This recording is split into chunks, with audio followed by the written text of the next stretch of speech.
Our story begins with a gentle night breeze under a half-hidden moonlight. We meet our main protagonist, Leon, who receives compliments on his good work. Leon kneels and looks up at the voice that compliments him, thanking the respected Sir Daruth Robert. Daruth glares at our hero with a stone-cold expression. He comments on the fitting performance of the protagonist as the Shadow Chief and commends that it is because of him that the family has been growing in power faster. Leon humbly expresses that he has just been doing what he should have, but in a slight change of tone, Daruth asks him if he thinks the Shadow needs freedom. And following this question, our hero answers that the Shadows are not capable of questioning anything that has been commanded to them, and are to only follow the orders given to them by their masters. But just then, our hero is startled when Daruth questions why he had acted on his own when he knew of this rule. Leon is taken back by the extreme pressure and tense situation.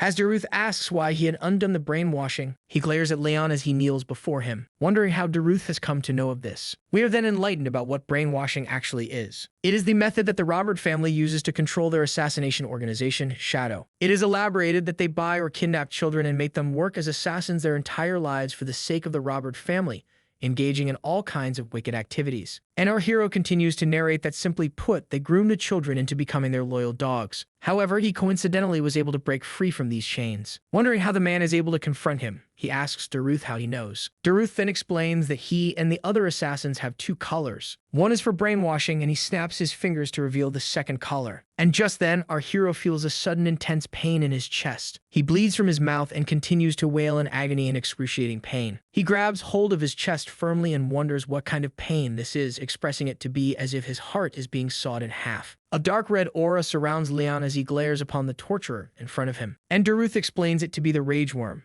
He explains that there is an insect in his body that eats away at his heart upon his command. And this is the worst kind of enchantment that there is, allowing them to look into the emotions of the slave. Leon is startled and dazed in anger as he calls out at the sickening act, and he yells at Daruth, questioning if brainwashing them wasn't enough that they had to feed them rage worms too. However, contradicts the fair and righteous comment as he tells himself to be thorough, and he elaborates that there is a saying that every person wears a mask. He continues to tell that his mask just happens to be thicker than others. This is when we get to know about the backstory of our hero. Leon says that he was kidnapped at an age he does not remember, and he was raised as the Robert family's hunting dog. He expresses that he was the head of the Shadow and lived his life without any emotions or a mind of his own. He continues that coincidentally he was able to learn a breathing technique called the Fire's Ring, and to prove that this was the divine skill of the best swordsman. He broke free from the brainwashing, but he expresses that he thought he would be met with freedom. Yet he wonders why he has had to meet with death instead. He dwells into deep despair as he questions his life and wonders what kind of sins he has committed to die such a meaningless death. However, just then something flares up his spirit and he picks himself up, gritting his teeth and determined that this cannot end like this. He stands up, startling and surprising Daruth, who asks how he can even stand up in such a state. Leon's eyes glow and he glares at his opponent, preparing himself to attack. He is determined to take his arm or even just inflict a small injury. Our hero bravely leaps forward and approaches his torturer, screaming in full spirit and fury, expressing he won't just die so pathetically. Daruth sees the wrath of the slave approaching him, and he immediately raises his arm to counter. He slashes through our hero's body in just an instant. In the blink of an eye, we see our hero's body cut through with a sharp cutting slash, blood sputtering out and his head rolling over on the ground as his eyes fill with emptiness. Daruth stands before the corpse of the dead slave as he contemplates that he thought he had prevented everything. But he is surprised that the slave has undone the brainwashing and even attacked him through the pain of the rage worm. He then makes his leave and notices a small cut on his hand, wondering when was the last time he was injured. He's annoyed at being bitten by his own disposable hunting dog. Other assassins and caretakers make their way instantly to the scene as Daruth calls them to take care of the mess. Just then, we see that our hero has not yet given up, his eyes still glaring at the torturer, stepping away in disgust. He contemplates the fact that Daruth is the strongest and there was no way he would have won against him. Our hero dwells in despair and hopelessness as he slowly lets go, thinking that there is nothing that he could have done. But just before he gives up, the realization dawns upon him and he contemplates his regrets, expressing that he is upset about living a life without a reason, being humiliated and manipulated all his life, and that he cannot complete the Fire's Ring. He calls out desperately, exclaiming that he does not care if he fights a devil or a god. He wants to get revenge no matter what. That's when a charm starts to glow right beside him. A system window opens up and displays that he's been chosen by rage and his body will now be possessed. But then the system window turns red, expressing that the body of the vessel has died, and chaotically displays an error on the screen. In a change of setting, we are brought to a sunny and bright field where birds are chirping and the sun shines brightly. A woman's voice holds a toy in her hand as she calls for someone named Sunny to look at her. and a baby's voice echoes as he reaches out his hands at the woman, calling her mama. The woman asks the baby what he thinks the toy is, and the baby mutters the words for his baba. The woman is in awe of the child and picks him up, holding him close to her chest. But the baby appears to be somewhat annoyed. The baby expresses that he still cannot get used to this, and the voice of our hero once again narrates, telling us that the woman cuddling him is Sylvia. He continues to tell us that it is still hard to believe. While Sylvia holds him up in the air and playfully asks him to try and say mom, Leon states that it is still hard to believe that he has been reincarnated as a woman's child. With all the memories of his past life as an assassin, he first thought that he had been dreaming and sleeping for the past 100 days, and he did not wake up from a dream, no matter how much he slept. So he accepted the fact that he has been reborn. Sylvia holds Leon in her arms as she mentions that the weather is good today, and she wishes for the patriarch to be back home soon so he can give him a handsome name. Leon gazes over at the woman holding him and points out that she can't keep calling him Sonny forever. But in other news, he also mentions that the patriarch must be busy since he has not shown his face in the past 100 days. He also tells us that he could not figure out too much after reincarnating, but he acknowledges that he has been reborn into a wealthy and renowned family, expressing that it's better to be born into a powerful family than a normal one. And he adds that he needs to get his revenge after all, expressing that the rage and desire for revenge are still prominent in his mind. But still he gets a hold of himself and acknowledges that he must be patient because he does not know where this is, what the position of this family is, or what kind of situation he is in right now. Adding to his contemplation, he recalls that he was unable to complete the fire's ring in his past life, so he needs to be patient. He was called the best assassin in Robert family's history, and so in order to enact revenge, he needs to swallow his emotions for as long as it takes. Our baby hero is curious, gazing upon the luxurious mansion, wondering if this family is more than renowned. But just then, his attention is diverted to a panicking voice that calls out to Sylvia, yelling out loud that the patriarch has arrived. When Sylvia is dazed upon hearing that her father is coming, Leon speculates that the patriarch is his grandfather. She exclaims that she needs to prepare for his arrival, but the maid tells her that it is too late and he is already here. The atmosphere changes in the room as Sylvia and the maid both stand in a daze, and Leon experiences this change as he questions the sudden tension in the atmosphere. A voice yells out to make it known that the patriarch is entering. A gate opens as a man follows through with 2 guards accompanying him. Leon expresses that just the man's existence is overwhelming. A royal gown flutters in the air as the man steps into the room, making our young hero squeak in a baby voice. He speculates and acknowledges the man who has approached him, and Sylvia greets her father in respect. The man questions if the baby that Sylvia holds is his grandchild. This is when Leon realizes his identity. He points out the golden blonde hair of the man, the flame-like red eyes, and his ice-cold aura. He explains the man to be the zenith of this continent, the northern king of annihilation, Glenn Zehard. Our baby hero appears to be concerned and dazed as the patriarch gazes upon his grandchild and wonders how the hell he got reincarnated into the most powerful family on the continent. Sylvia asks her father if he wants to hold his grandchild. All the while, our baby hero deems such a fate as ironic. Glenn, the esteemed patriarch of the house, exclaims that the baby will be named Leon, suggesting that the meaning of the name is to live like a shadow, as if the warrior is there, but also not there. Leon's baby eyes widen at this statement. It's hard for him to process how he was given the same name as his past life. Night falls upon the land eventually, and moonlight shines through the room as Leon pretends to be soundly asleep in his crib, but actually he is wide awake and wondering if everyone else has gone to sleep. He sits up and contemplates the fact that after 100 days, he now finally has his chance. He elaborates that he was always sleepy. Every time he would wake up, Sylvia would always be by his side, ready to cuddle him up. That didn't allow him to use his mana. But now, finally, he is able to sleep in a separate crib. Sighing in satisfaction, he expresses that he should get started. He sits upright, crossing his legs to perform a certain stance, calling upon the fire ring ability. Our baby hero explains that this continent's normal training method uses breathing styles. One absorbs nature's energy and gathers the aura in the energy core. However, he adds that the fire rings he has obtained use a different path. Enlightening us about the workings, he elaborates that when a mage uses his energy, it shapes the heart's ring, growing his overall physical abilities and energy manipulation techniques. Because of this, he mentions that this type of breathing technique is the best to become a perfect martial artist. Moreover, this sort of breathing technique has the advantage over transcendents like Daruth who don't know its full capabilities. And so he expresses that by using the fire's ring, one can grow their mentality and body. He desires that if he can make the Zehard's swordsmanship his own, defeating and enacting revenge upon Daruth won't just be a dream. Analyzing himself, he is skeptical, but he points out that it's because of such a premature body filled with freezing energy that his body felt cold even after sleeping for more than 20 hours. He closes his eyes to analyze how many places are blocked. Realizing the number to be 9, he concludes that at this rate he is going to die due to his circuits being blocked by the cold. He knows that he needs to break through them using the fire's ring. But he expresses that throwing away such highly pure cold energy is a waste. although he questions if he can fuse it with the fire's flow and circulate it throughout. Some time has passed and our baby hero has concluded his training. Although he thinks that it is slow, he is still making very good progress. Just before he decides to move on to the next stage, he feels a bit agitated.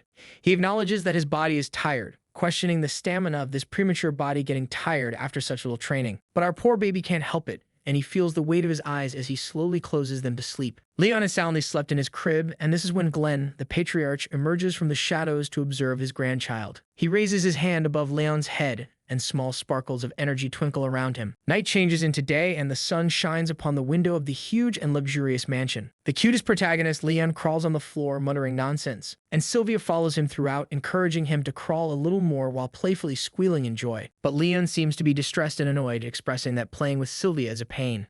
I mean, our dude has the mind of an adult, and playing and pretending to be a baby like this makes him want to kill himself. Sylvia, however, cannot have enough of cuddling with her child as she fiddles with him and calls him playful names. All the while, our poor hero gets more and more annoyed, exclaiming that enduring the cold energy is better than this. This goes on when suddenly Sylvia is called upon by a strange voice, and her attention is diverted towards the man who calls for her. Her face immediately lights up as she turns to face the source of the voice and calls the person the saint. The saint takes a slight bow to pay his respects to the lady, but requests her to simply address him as sir. Leon's eyes widen upon seeing the man. He wonders if the person in front of him is someone called the Saint of the Rags, and enlightening us with more background upon the characters. Our hero once again narrates that the saint has divine power, medical techniques, and skills that can reach the ends of the world. However, he adds that although the man is the most famous physician, no one can see him due to his wanderlust. Coming up close, the saint gazes upon the baby, expressing that he came to see Sylvia after hearing about his birth, and he picks up Leon to gaze upon him closely. He compliments the red eyes and the blonde hair of the baby that he inherited straight from his beautiful mother. He then asks the name of the child, and at first Sylvia hesitates to answer, but she says that the name of the child is Leon. The saint is taken aback, questioning if they named the child while knowing that it means shadow. Sylvia hesitantly agrees with the speculation, and the saint follows up with disappointment, not understanding what Glenn was thinking before naming the child. Leon observes his expressions as he notices that the two are being quite casual with each other. In his past life, he had heard rumors of the Northern King of Annihilation being friends with the Saint of Rags, and it seems to be true. Nevertheless, the saint holds our baby hero firmly as he smiles in joy, wanting to have a closer look. He then places his hand over the baby's body, and a strange energy flows and glimmers over our hero. The saint notices that there is something wrong, as is apparent by his facial expressions. Sylvia also notices this and asks the saint about it, and the man tells her that the baby has the bitter cold curse. He gives back the baby for Sylvia to hold as he continues to elaborate that the baby's energy circuit has been blocked off by ice energy. If they treat him concurrently before his future checkups, he will not die.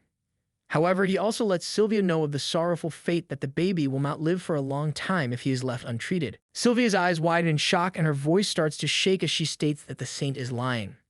She does not believe this to be true. And just as the saint tells her about writing a prescription to start the treatment, a voice calls out to interrupt him. The voice belongs to a maid who rushes forward to the saint to tell him that the patriarch is looking for him. The saint lets her off, telling her that he will be there with the patriarch once he is done with the conversation. But the maid insists that the patriarch wants to see him right now. Accepting the call, the saint hesitantly takes his leave, expressing that the patriarch cannot get his timing right.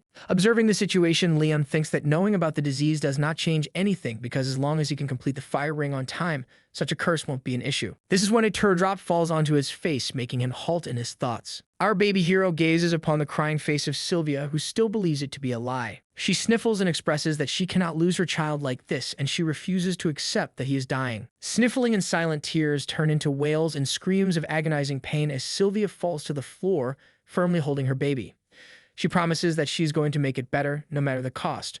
She is still in denial that her child is sick with a deadly disease. Leon's eyes widen and his heart skips a beat. He wonders what this emotion is, and he expresses that his heart is aching. He sees himself observing the poor woman, telling himself that he does not wish to see this. Among the wails and the screams, Sylvia suddenly stops crying when her baby's hand touches her face to wipe off the tears. She gazes upon her baby closely with her eyes full of shock, and Leon reaches for her in an attempt to call for her until he manages to mutter the word mommy. Meanwhile, Glenn was busy engaging in a conversation with the saint when suddenly a commotion rises from the other room, diverting their attention. The voices of the maid yell and call for Lady Sylvia to stop, and Glenn questions what the ruckus is all about. The maid follows after Sylvia as the yelling continues, and she warns her that the patriarch is inside the room. The door breaks open and Sylvia barges into the room despite the maid's best efforts. She glares at the patriarch while she huffs and puffs to catch her breath. The red eyes of the patriarch, Glenn, glare at his daughter as he confronts her about the reason for this ruckus.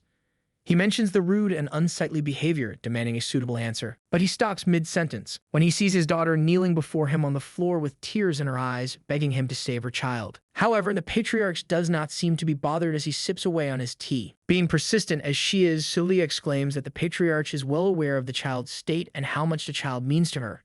She repeatedly asks him to save him, but adding to the bleak, intense atmosphere, the patriarch coldly questions why he would want to save someone who cannot contribute to the family.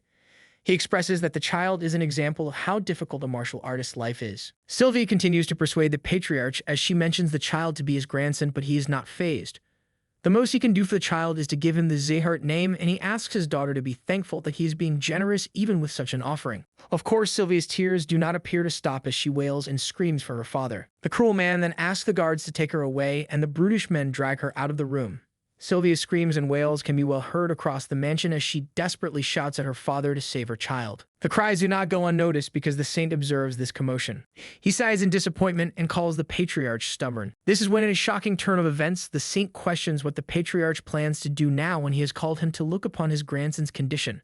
The patriarch overlooks the confrontation and quietly sips on his tea, asking the saint to give the details. He continues to do so, saying that as Leon grows, the condition worsens with his age. But he emphasizes that thanks to the patriarch's aura pushing out some of the cold air, he will be fine for a bit. However, the unforeseen situation dawns upon the patriarch, as it is made known that his grandson will not be able to become a martial artist. Following the patriarch's strange dilemma and behavior, the saint asks why he has named the child Shadow, expressing that there are many names that he could have chosen from. Interestingly, the patriarch mentions that the name Liam does not just mean shadow. He continues to enlighten the saint as he mentions that 1,000 years ago it had another meaning too. At the break of dawn, as the sun shines down, we are brought into the setting of the mansion. As Sylvia holds down a spoon with some medicine, she encourages Leon to gulp down the medicine provided by the saint. Anticipating a speedy recovery, the maid and Sylvia both close their eyes, wishing the baby to be healed. They open their eyes at the sound of the baby squealing and reaching out his hand for his mother. Sylvia celebrates in joy along with the maid, happy that her son is healing and enduring. Helen agrees with the lady as she also adds that he must have understood their intentions. Holding her son firmly in her arms, Sylvia draws Leon closer as he contemplates feeling better. He notices the medicine to be the fire attribute medicine, which is creating more air to push out the cold air from his Mona circuits. Satisfied with the results of the medicine, Sylvia encourages and playfully asks if her son understands her intentions. Our baby hero nervously and hesitantly accepts taking in more medicine. Fast forwarding a couple of years, we are brought to a setting where our baby hero has grown.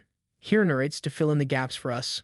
Leon says that he started training after taking the medicine and after achieving a groundbreaking first fire ring. 2 more years of training have passed, all grown up.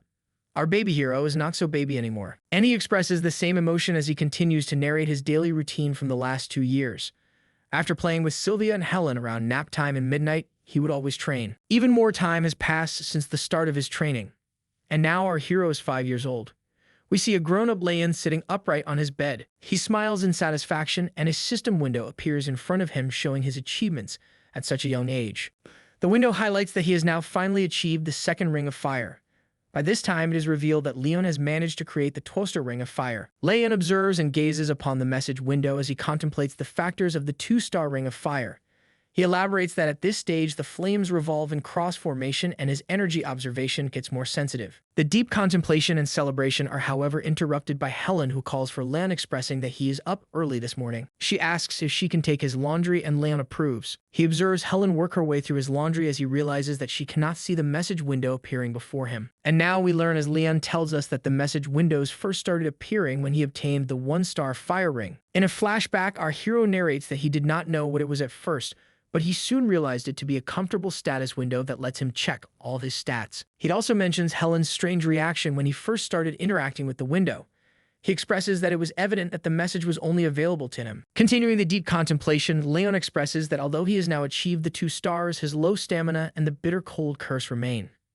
He strokes his chin and points out that improving like this would not have been possible if not for the fire attribute medicine. Dwelling back on past events, he expresses that during these 5 years, Helen and Sylvia, along with everyone at the annex, have been looking after him diligently, taking care of him like a prince. Rubbing the back of his head, he believes all this prince's treatment must have had an influence on him as well. But it soon dawned upon him that he still has a lot of time left and he is only yet 5 years old. He then contemplates his condition, elaborating that the curse is a problem and so is the low stamina, which work together to get in his way if he tries to move even a little bit. However, in his past life, he was known as the best assassin on the continent and he had learned the greatest technique of the Ring of Fire. Our hero draws a ball of fire that revolves and hovers in his hands. He plans that once he completes the Ring of Fire using his past experiences, the weaknesses will soon be gone forever. He adds that upon learning the Zygarde's swordsmanship, he will be able to slay Daruth's neck. But as Daruth is one of the strongest transcendents on the continent, Leon knows that he won't be able to keep his mind stable if he goes insane from revenge. He concludes that even if it's slow, he needs to gain the power and finish him off when the opportunity arises. Just as our hero determines to train even harder, a voice calls at him, acknowledging that he is awake. He turns his attention towards the voice and finds his mother, reminding him that they have to go somewhere today and asking him to get changed so they can leave. Leon looks out the window and elaborates that the powers that maintain the balance of the continent are called the 5 demons and 6 emperors. As a cart travels across the stone road, our hero continues to explain that of those powers he has been born into the Zygarde family, which belongs to the 6 emperors. He adds that the emperors demonstrate a positive influence while the demons threaten the peace of the continent. He also explains that there are several other powers outside of these, and so there happens to be a judgment ceremony to determine if these powers are good or bad. The cart falls into the gates of an annex as Leon expresses that today is the Zygarde family's judgment ceremony. The gossiping mouths of the families that have already arrived at the ceremony echo throughout the hall as they chat and engage in meaningless conversation. The gossiping continues as they call out to other families and their sons. Just when there is talk about Sylvia and her son, it is seen that Sylvia walks into the hall with Leon holding her hand. The chatter in the hall rises as they call Sylvia an outcast. The cold faces of the families in the hall glare upon Sylvia as she walks in and observes the cutting eyes of the families that stand before her. As Leon walks along with his mother into the hall, the chatter continues and they point out at Leon gossiping about his height and the rumors of him being sick being true. There is refusal and denial in the words that cut through Sylvia's skin. She hears people questioning why the outcast's son is participating in the judgment ceremony. The people express their hatred as they exclaim that they did not want to see the two, for it drops the ceremony's standards. Leon notices the harsh words of the families from the direct line. He questions if there are some kinds of circumstances behind the words, but he immediately gets a hold of himself. He expresses that he does not care if they are talking ill of him. However, he is startled to hear the words of people calling his mother, Sylvia, shameless. Hardening his facial expressions, Leon expresses anger and is infuriated at the harsh words being thrown at his mother. He quickly snaps back into reality when Sylvia calls for him.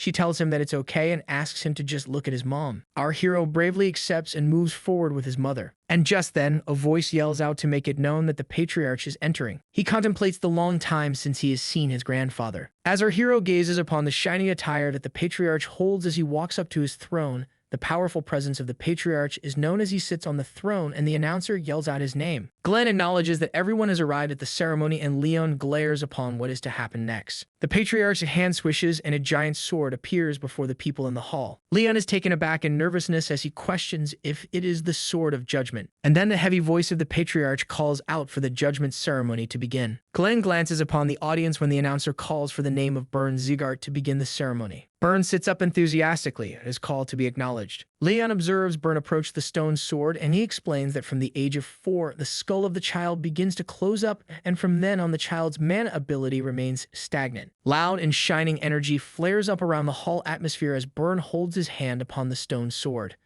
Leon adds that this place is where the judgment ceremony takes place to determine the kid's mana ability. Green energy illuminates the hall and applause follows as the audience discusses and judges the light that is being emitted.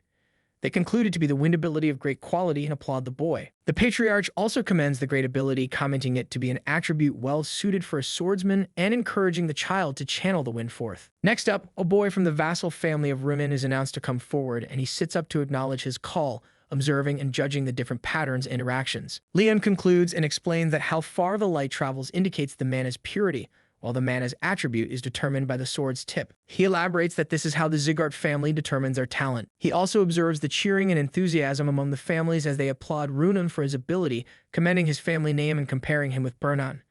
Leo notices that these people value their talent just as much as they value their life, and so he guesses that he won't be able to display good results. Although the Ring of Fire is on the 2-star levels, his mana circuits still have a lot of cold on them. But truth be told, such things don't really matter to our boy. Just in time, the announcer lastly calls for our hero, and he feels the intense glares and sights of disgust that the families portray at him. The patriarch joins this sentiment, and Leon is called forward. Sylvia smiles and calls for her son to proceed, and Leon obeys. He knows that he does not anticipate extraordinary results. He just needs to find a man attribute that best suits this body. Sylvia guides Leon as she tells him to do the same as the other kids, and Leon listens. He steps forward and sighs nervously before placing his palm on the stone sword. Surprisingly, a loud golden light is emitted through the stone sword, and our hero's eyes widen at this sight. He wonders what this light represents. The light blinds his vision, and he instead sees a sight of a man standing in front of him. With demonic creatures observing from the side, he questions what all of this means. Demonic creatures glare viciously over the man standing in front of them, and Leon sits behind for cover as he witnesses this strange phenomenon. He wonders who the man is that stands in front of him. And before he could muster another thought, the man holds up a shining sword that glows brightly, illuminates the sky. The man swings the sword with full force as he grips the handle firmly, and the sword strikes through the demonic creatures that approach him while wailing in agony. A loud blast follows right after, and Leon snaps back into reality to acknowledge the task at hand, the stone sword. Just as he glances over at the sword, he is taken aback to find out that the light that emitted has not even made it to the halfway mark. Laughter and hysteria follow right after as the families taunt Leon for his light reaching such a low point. Not to mention that it doesn't even have a color. The patriarch remains silent, observing the unfortunate outcome of his grandson's ability. Sylvia approaches Leon to comfort her son and reassure him that he has done his best. The harsh words of the families cut like blades as they walk through the shame. They question if Leon is truly a descendant of the Ziggurat family and taunt him, suggesting that he might have only inherited the red eyes and blonde hair. The patriarch observes the humiliating commotion and calls out for the laughter and hysteria to stop. Naturally, the people immediately quiet down in fear of the patriarch's heavy voice. He calls off the ceremony and asks the families to return. One by one, all the families leave with their capable children. Shortly after, everyone leaves as the doors close shut behind them. Glenn sits on his throne in disappointment beside the stone sword towering high in the hall. He calls for his warrant, mentioning that it can't be helped for his grandson. He dwells in regret over the incident when suddenly the golden light shines and illuminates the hall once again. His eyes widen at the unforeseen sight. The golden light flares and blazes through the hall, forcing the patriarch out of his throne to acknowledge the might of the light emitted from the stone sword. He recognizes this golden light. It's the signature aura of the Ziggurat family's first patriarch, which displayed transcendental firepower that could melt even the flames of the demonic realm. Gazing upon the book to find enlightenment, Glenn, the patriarch, elaborates on the golden mana and golden flames, mentioning it to be a one-time occurrence throughout the history of the Ziggurat. He reads of the mana of dense golden light, which is blindingly beautiful and radiantly shiny. This is when the realization dawns upon him, and he notices the golden flame-like light emitting from the stone sword to be the golden flame aura. His eyes widen at the shocking sight. At this point, all he could do was stand there in a daze. Nothing more and nothing less. Abruptly switching settings, we see our hero grow twofold since the last time we saw him. Once again, gazing upon the message window to take a glance at his stats. He reaches out his finger at the screen, wondering if it is time for him to reach the 3-star ring of fire already. Narrating over the scene, he tells us that 7 years have already passed since the judgment ceremony, and he has now turned 12 years old. He explains that with consistent training, he is now at the doorstep of reaching the 3 fire rings. His tolerance for water attributes has also risen to being 2 stars. So the coldness in his body has disappeared, improving since it first started, but still rendering our hero unable to move. Moving forward in the present, Leon plans to begin training soon, when suddenly, Sylvia's voice calls at him, and she approaches him to ask why he is not ready for the occasion yet. She asks him to leave quickly before they get late. Leon obediently agrees with his mom and contemplates the fact that the second judgment ceremony has come to face him once again. He annoyingly exclaims that he will have to see those bastards from the direct line of families. The concept of time in this universe really is twisted because we are once again brought back to the judgment ceremony hall. The voice of the announcer commends the last family competitor and calls for the judgment ceremony's end. Leon wonders if it is because it's the judgment ceremony of the indirect bloodlines today that the ceremony has ended earlier than expected. This is also when the patriarch calls for his name, and acknowledging the patriarch, Leon addresses his call. Glenn confronts Leon for not responding to the basic training orders that he has been receiving for the last month. But our hero is confused and dazed at the sudden confrontation. He does not know what the patriarch is talking about. Just then, Sylvia walks in to address the concern, pleading that Leon still has a lot of cold energy left in his body for him to endure training. She exclaims that he is different from other children. Leon, on the other hand, is taken aback at the fact that his mother knew of this, but not him. Despite Sylvia's desperate attempts, the patriarch coldly denies to entertain any such thoughts, emphasizing that this is the Ziggurat's land and there are no exceptions for the one named in the Ziggurat family. He expresses that if one cannot walk, they must crawl in order to train. Sylvia continues her desperate attempt, and her voice shatters down as she pleads the patriarch for a bit more time. But once again, the patriarch does not like to play around. He confronts and questions her if she will leave the family once again with the child. She is startled and forced to stand in a daze as the patriarch enforces that this is the Zigart land and she must live according to their ways. He warns her that if she does not wish to comply, she is free to leave right this moment. Falling into deep despair and regret, she recalls all of her past mistakes. All the while, she hears the harsh words of the people, taunting her and calling her names, claiming that she will run away again. But this time, she won't have any more energy cores to destroy. The words cut through her skin, and she is shattered when the people shame her for being from the direct bloodline. Observing his mother's expressions, Liam understands why she gets treated so harshly. It is because she had abandoned the family once before. He explains that Sylvia has had traces of learning martial arts, but no mana energy. He tells us that after breaking her own mana circuits and energy core, she had left to marry his father, who had died while she was still pregnant, leaving her no choice but to return to her family. Liam understands that a member of the direct lineage that had left on her own and came back crawling would be treated poorly. However, he steps up in front of the patriarch, making his emotions of anger clear. Now he is her son and he cannot watch her mother get treated so harshly. Looks like the confrontation is imminent. But will our hero's grandfather actually show him mercy for standing up to his mother? In spirit and determination to protect and shield his guardian, Leon walks up the hall to confront the patriarch, while Sylvia desperately calls for him to stop this madness. She yells that she will fix everything once again.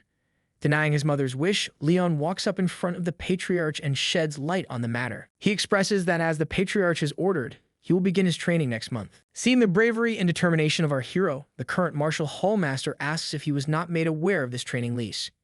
He expresses that even if he wasn't, he should not pursue the training with his current condition as he is still sick. He presses that Leon should give it up. The show of bravery does not end here as Leon is persistent and tells the hallmaster that it is okay, and he wants to live up to the Zigard name. Upon hearing this news, Glenn the patriarch viciously glares at Leon for claiming such a difficult feat, and he questions if Leon understands the weight those words carry. The intense pressure of the patriarch's aura courses through Leon's body, and he feels the immense force of the patriarch's ability. He is taken aback and startled, as is apparent by a small spatter of blood that drops on the floor. Leon's eyes widen as he firmly tightens his fist. He concerns and points out that just the patriarch's glare can do so much, elaborating that the feeling is as if his heart is being crushed by the immense force of the aura. He concludes that the patriarch is much stronger than Robert, and he asks himself if this is the true power of the King of Annihilation. Helen and Sylvia rush to his aid, and they comfort the distressed hero as the martial hallmaster joins them. He encourages the patriarch to calm down, exclaiming that Leon is just a child. But this does not stop the patriarch's deathly glare and aura. Instead, it intensifies, and both Sylvia and the martial hallmaster stand down immediately in nervousness. Sylvia cannot see her son being pressed on like this, and she immediately hugs him to protect him while screaming for her father to stop, pleading that Leon is not in the condition to train so intensely with his current state. Observing and witnessing this intense situation, our hero, lost in thought, recounts that he was once an assassin, someone who lived in the shadows. And reminiscing about his past life, he continues to tell that he was always closer to death than life, and he never stepped out of darkness. Feeling a push from behind, Leon exclaims and addresses his new self. He will no longer do the same. He will no longer hide in the darkness. Our young hero meets the eye of his former self in his past, pushing and encouraging him to move forward. Young Liam gazes upon his past self, exclaiming that he will no longer live as the assassin. He grits his teeth and flares up in anger. And moving forward at the patriarch, he continues to make a point that he will now live as Leon Zigart and will bring back Sylvia her original position in the family. Yelling at the patriarch, Leon confronts him as he tells him that he was raised in a separate building of the residence, and he does not know how high in the societal ranks the Zigart family is. So he suggests that he would like to learn that through training. Sweat trickles down his face, but his intentions are pure and strong. He recalls the joyful times and happy instances he experienced with Sylvia and Helen, determined that he will protect her and make sure to regain the smiles and joy of all the people that are precious to him. Glenn questions if the young boy wishes to judge the Zigard family's standards through training and gathering up all the strength he has left. Leon stutters and shakingly tells that he does not have any other choice. Breathing heavily and attempting to catch his breath, Leon stands before the patriarch as he tells him that he will need to have the instructor prepare accordingly as not to disappoint him. Just hearing these words, Leon calmly lets go and slowly falls to the ground with Sylvia and Helen rushing to his aid. Fallen on the ground as our hero slowly loses consciousness, he contemplates that in his past life he was an assassin, but now he is someone that has learned a legend of the continent, the Fire's Ring. And Sylvie concludes that by utilizing both these abilities, becoming a prominent member of this family is not impossible for him. Before finally letting go and submitting to the weight of fatigue catching up to him, he tightens his fist and exclaims that he'll show them all how strong he'll become. A change of setting now takes us to the training grounds where swords clank with each other as the children train and spar with each other while an instructor observes their moves. We are then introduced to the intermediate martial Halm, Karan Zigart, who questions the claim that the boy was too weak to even properly move. A nervous messenger reports to the martial Halm as he elaborates that many maids have overheard the conversations between the saint and the patriarch, and it is definite that the boy is suffering from a serious illness. Karun deepens in thought as he recalls that the boy's body was definitely in a bad condition when he saw him earlier today in the judgment ceremony, and all the other times he's seen him. But he wonders how the child was able to withstand his father's aura. Concluding his contemplation, he recalls that Sylvia was known to be more talented than anyone else. Following his deep thinking, he calls the messenger to place a maid in their building and to do so as quickly as possible. The man obeys and agrees to do so. Our hero is seen sprinting over grassy fields as Sylvia chases him down, pleading that he does not push himself. He is determined as he runs faster and faster while Karun's voice still echoes and he exclaims, asking the messenger to have the planted maid report everything that happens there. Chanting the name of the respected patriarch, the secretariat guards salute and make way for him. As he walks down his path into the annex, a mysterious man with long red hair and pointy ears lies comfortably on a couch, his face hidden by a hat. The patriarch approaches the man and addresses him as Limmer, asking him to stop pretending to be asleep and to get up. Limer sits up immediately at this call and commends that the patriarch really is amazing. This is when we are introduced to the brilliant sword Limer Diaz. He elaborates that the patriarch is the only one his sleeping techniques don't work on. Glenn expresses concern that Limmer as the head instructor is wasting his time on such nonsense while all the other instructors are working hard. Limer answers this concern by playfully telling him that they are only following his orders and are working with their bodies while he works with his head. Annoyed, the patriarch exclaims that Limer has not matured even after 50 years. But Limer laughs it off, stating that people don't really change, and besides, he is an elf anyway. Observing the patriarch's concerned look, he asks if he is here to talk about his grandson too, and he adds that Sylvia had to come too. This surprises the patriarch, and he explains that she asked him to make sure that Leon does not get hurt. Limer stands up to face the patriarch as he elaborates that if he is here to ask him the same, he is wasting his time. He elaborates that Glenn himself had expressed that he won't interfere in the 5th training hall. Following this rant, Limer presses with a heavy tone that he won't make any exceptions for his grandson either, and the patriarch surprisingly agrees to this, which shakes up Limer, who expected a different response. Glenn stands firm as he asks Limmer not to lessen the intensity of the training, stating that he does not want any weaklings. Taken aback, Limer gasps and covers his mouth to express the sheer shock that the patriarch has put him through just as the realization dawned upon him. He bursts out in awe and flutters, stating that the patriarch must love his grandson very much and is projecting that love onto him which he could not give to Sylvia. This angers and infuriates Glenn, and he exclaims that if he was not his veteran friend, his head would be rolling off the floor. Adding on, Glenn asks Limmer not to go easy and to fail all those who are unworthy so that only the worthy ones can receive his training. Limer agrees with this claim and expresses that he will do as he wishes. Concluding their conversation, the patriarch asks for his leave and steps away as Limmer enthusiastically sees him off. After the patriarch has left, Limer dwells and wonders what Leon is like as he stands across his table and thinks of different training regimes. The message window appears once again to showcase our hero's now updated abilities and stats, highlighting that he has now achieved the 3rd ring of fire. He smiles to contemplate his achievement and expresses that the 3-star rings really do feel different. He explains that his sensitivity has increased and his mind feels a lot clearer. Recalling where we left off, he sees Sylvia helping him up as she scolds him for pushing too hard on the first day. Narrating over this memory, Leon elaborates that thanks to Sylvia stopping him at the right moment, his body is now becoming more flexible. He gazes upon the message window to tell that this magical status window is also quickening the growth. But this is not the right milestone for him.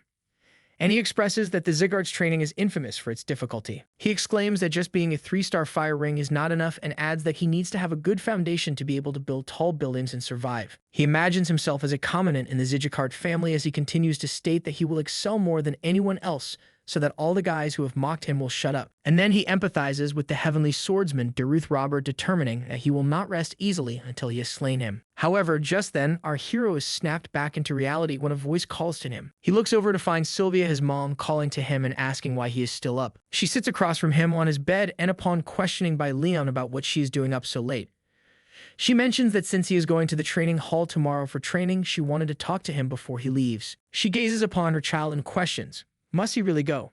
She comes clean and reveals that she does not want him to go. She elaborates that Leon does not express when he is hurting, adding in concern that he might get injured or hurt badly. Persistent as she is, she exclaims that she actually wants him to go, but she cannot help the concern as she voices it and asks him to postpone his enrollment to next year. But Sylvia is taken aback when Leon blatantly refuses and denies this request made by his mom. And recalling all the bad and humiliating moments, he elaborates that he cannot stand it.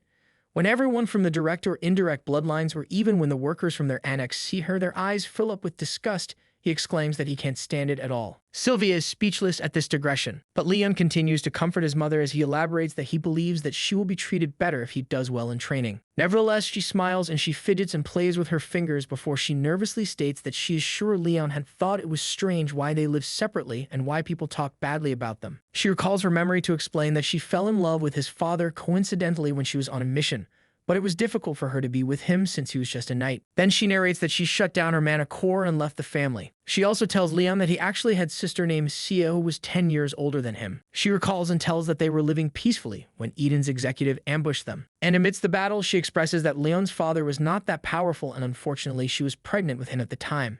And somberly expressing, she tells that there was nothing they could do against them. However, she adds that his father had hired guards without her knowledge.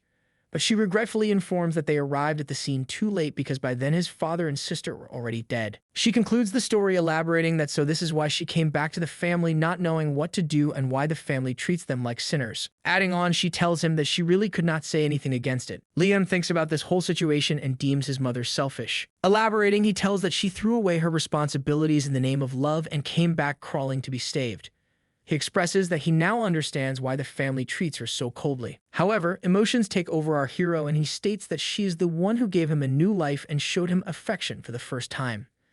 And he makes a point that even if everyone else calls her selfish to him, she is the only mother he has had in both lives. Leon then asks Sylvia if she regrets it, if she wants to go back to the time before she left the family, but she denies and she explains that she used to feel invisible in the family before, but she felt like a real person when she finally left. And she expresses that it is enough for her being happy then and being happy now. Continuing the heartfelt conversation, she apologizes to Leon for being such a terrible mother, but she is interrupted by Leon, who states it to be fine. He addresses his mother and tells her that he will be fine, so he asks her not to worry. Gazing into each other's eyes for a moment, Leon smiles at his mother while he reminds himself that even if everyone else calls her selfish, she is his only mother and can always get his revenge after he helps her regain her position in the family. Mumbling turns into slow tears and slow tears turn into sobbing as Sylvia wails in front of Leon, surprising him. He asks her to stop crying and this mother-son interaction ends here. Leon sees his mother out of his room as he sighs and expresses that reassuring her was really hard. He then sits on his bed once again as he plans to check the malleability of the ring of fire before he can sleep. Mentioning that he does not have a lot of time before the training starts,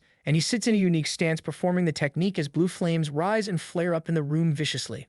He notices that the rings spin faster now that they are at level 3. But he wonders what it will be like once they get to the intermediate levels. The flame suddenly blazes violently and bursts out into the air in front of our hero as his eyes widen in shock. The flames speak in a strange voice as it states to have finally come. It rises and rises as our hero glares in anticipation. A giant ball accumulates in front of him as it viciously smiles and elaborates that the time has finally come when his rage has reached him. The blue flame pays his respects to Wrath, the second lord of the demon realm, and expresses that he will help Leon's revenge dreams come true. However, Leon is surprised and taken back as he questions this claim and a message window pops up telling him that he has unlocked 2 new traits. The rage trait is being activated, but the second one remains entitled. The blue flame continues to rage and blaze as it expresses the offer to our hero, but it is taken aback in shock and stops midway to address the concern. The ball of blue flame questions why there is a child standing before him. Leon steps away to prepare to engage in battle against the mysterious ball of fire that has suddenly appeared in front of him, and he asks what it is. But the ball of fire seems to be just as confused, and he expresses the same concern to elaborate that the rage that reached him was not an emotion that a kid like Leon can feel. Upon a second glance, the ball of blue fire's eyes widen as the realization dawns upon him, and it exclaims that it was definitely the child standing before him. The child has been hiding a deep and dark rage within him. Leon hardens his facial expressions and is skeptical of the ball of fire as it asks him to give away his body and soul to him, and then he will help him get the revenge that he desires. He wonders if the ball of fire is here because of his violent rage against Deruth Robert before he was reborn, but if it is, he expresses that the ball of fire is way too late. Following the skeptical nature and suspicion of the ball of fire, Leon denies his offer and states that he will get his revenge on his own. This confuses the ball, who anticipated an answer. He floats around Leon's body as Leon tells him that he will exact revenge on Dur himself, thinking that he can't get the help of another in such a matter. But the ball of fire does not seem to buy this claim, as he expresses that Leon seems to be misunderstanding something. Smiling widely, the ball rises up once again and states that he is not here to negotiate. The huge ball of fire blazes again, and it viciously glares at our hero to alert him that he has already made his decision. Although the flames catch onto Leon's body, he immediately notices something strange. The flames are cold. Realizing this could only mean one thing, Leon steps back nervously. The ball of flame flares and rushes forward as it yells that now all Leon needs to do is give him his body. Leon steps away from the threat as the blue ball of fire approaches him. The fire approaches nearer and nearer. There does not seem to be anything that our hero can do, and the flames finally reach Leon's body as a burst of light illuminates the room. Following the strange interaction, he does not seem to be feeling too well. As he grabs hold of his chest firmly, his eyes widen in shock, and he expresses that he feels as if his mind is going to freeze over. He wonders if it is the attribute of cold that is causing this strange and uncomfortable feeling. A mysterious and vicious avatar dawns over Leon as its heavy voice instigates him to think of the person to bring up the rage, and he will kill him even if it is a god. Shivering and shaking, Leon rubs his hands over his arms, curling up into a ball as he expresses that he is able to endure the attack somewhat thanks to his water attribute tolerance ability. But he realizes that this attack is not just cold. Adding on, he elaborates that the mysterious entity is consistently stimulating his rage. Awful and torturous moments from his past life constantly replay in his head as he is reminded of the pain he has endured in the days he has spent in torment. The mysterious man hollows over near to our hero's ear as he exclaims that he will break the man's skull and eat up on his flesh. And so Liam gives up on his body and lets the man take over. Recalling the joyful moments he has spent with the maids and his mother, Sylvia, he worries about what will happen to them if he gives up his body to this strange entity that has appeared so suddenly. He grits his teeth in frustration, determined to not let go so easily. And he exclaims that he cannot let him have his body no matter what happens. The blue ball of fire has once again appeared before our hero as it hovers over him and continues to persuade him by saying that it would have been easier for him to give in to his rage and accept the entity, but he is just holding on for no reason at all. He exclaims that he was going to minimize the damage since he was going to use his body, but our hero leaves him no choice. It expresses that it will just swallow whole without waiting any further, and it seems like the situation is worsening. It's apparent by the look on Leon's face as he attempts to catch his breath. And he expresses that it feels like his body is going to break into pieces. Holding on to dear life, our hero expresses regret, realizing that he is almost at his limit, and he'll end up dying at this rate if he does nothing at all to survive. But just then, something clicks in Leon's head as his eyes widen and the realization dawns upon him. He grips his hands together and grits his teeth to give it his all, elaborating that if he could endure the cold due to his water tolerance attribute, then he might be able to reduce the pain in his body and mind through the ring of fire. Noticing it to be the only option he has left to survive, our hero musters up all his strength to counter the cold. And his move works as the heat from the ring of fire slowly pushes away the cold from Leon, surprising the ball of blue fire. He groans in frustration, seeing a child push away and counter his attack. He expresses that even if it hasn't been long since he has awakened, a feat like this is impossible. His annoyance is further elevated at the fact that the foe is just a human child. Sweat trickles down Leon's face as the cold slowly goes away and the heat of the ring of fire intensifies. He glares at the ball of fire and warns that he will get revenge on his own without needing to let a ghost use his body. The blue ball of fire is offended by this statement as it rages and blazes violently at our hero. He questions how dare the human child call one of the great demon lords a ghost. Playfully teasing the entity, Leon asks why he hasn't been able to kill him if he is a lord of the demon realm. He continues to tease and taunt the lord as he states that the lord of the demon realm isn't anything special, and he suggests that he just disappears. Infuriated at this insulting interaction, the ball of fire starts growling at Leon. Observing and recalling the demon lord's words, realizes that he is said to have just awakened, which could possibly mean that the ball of a demon lord has yet to restore his full strength. Leon's deepening thoughts over the strange lord of the demon realm are broken off by a message from the system window that notifies him of special abilities that have been unlocked. Gazing upon the message window in curiosity, he finds his stats to be shown in a number format. At this realization, the lord of the demon realm freaks out, yelling that it is his authority, and he questions why the little boy has it. Our hero asks if the blue ball of fire has anything to do with the sudden change in the format of the message window. And although the ball frowns at first and affirms that he has made the system, and he annoyingly questions why it is with him. Feeding into his curiosity, Leon once again asks what kind of system it is. But the demon lord has no interest in revealing anything to him. But he finds himself immediately taken aback and dazed when he answers his own question to express that it might be for quicker progress. The blue ball of fire blazes in rage and confusion as he wonders how the little boy knows. Leon, on the other hand, blatantly glares at the spirit in front of him, concluding that he can't even hide his emotions at all. Contemplating over the mysterious workings of the system, our hero mentions that he too had thought it to be strange that his ring of fire ability was more effective than in his past life.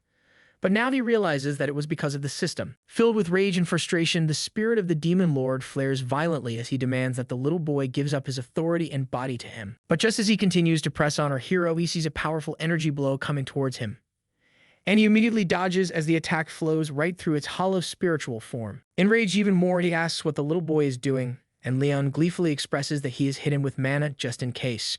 Observing the outcome of the attack, he notices that the spirit of the demon lord does not have a physical body, which would mean that aura won't work on him either. And considering the fact that no one else has come rushing and after the ruckus they have caused, it's apparent that he's probably the only one who can see or hear the spirit. Having enough of the little boy taunting and playing with him, the blue ball of fire is fed up and yells at Leon before flowing directly at his wrists. Leon's eyes widen as he flinches at the sudden hostile movement, but he is taken aback again when the blue ball of fire is now turned into a bracelet with ice crystals for beads. And even in the form of a mere bracelet, the lord of the demon realm does not shy away from shit-talking.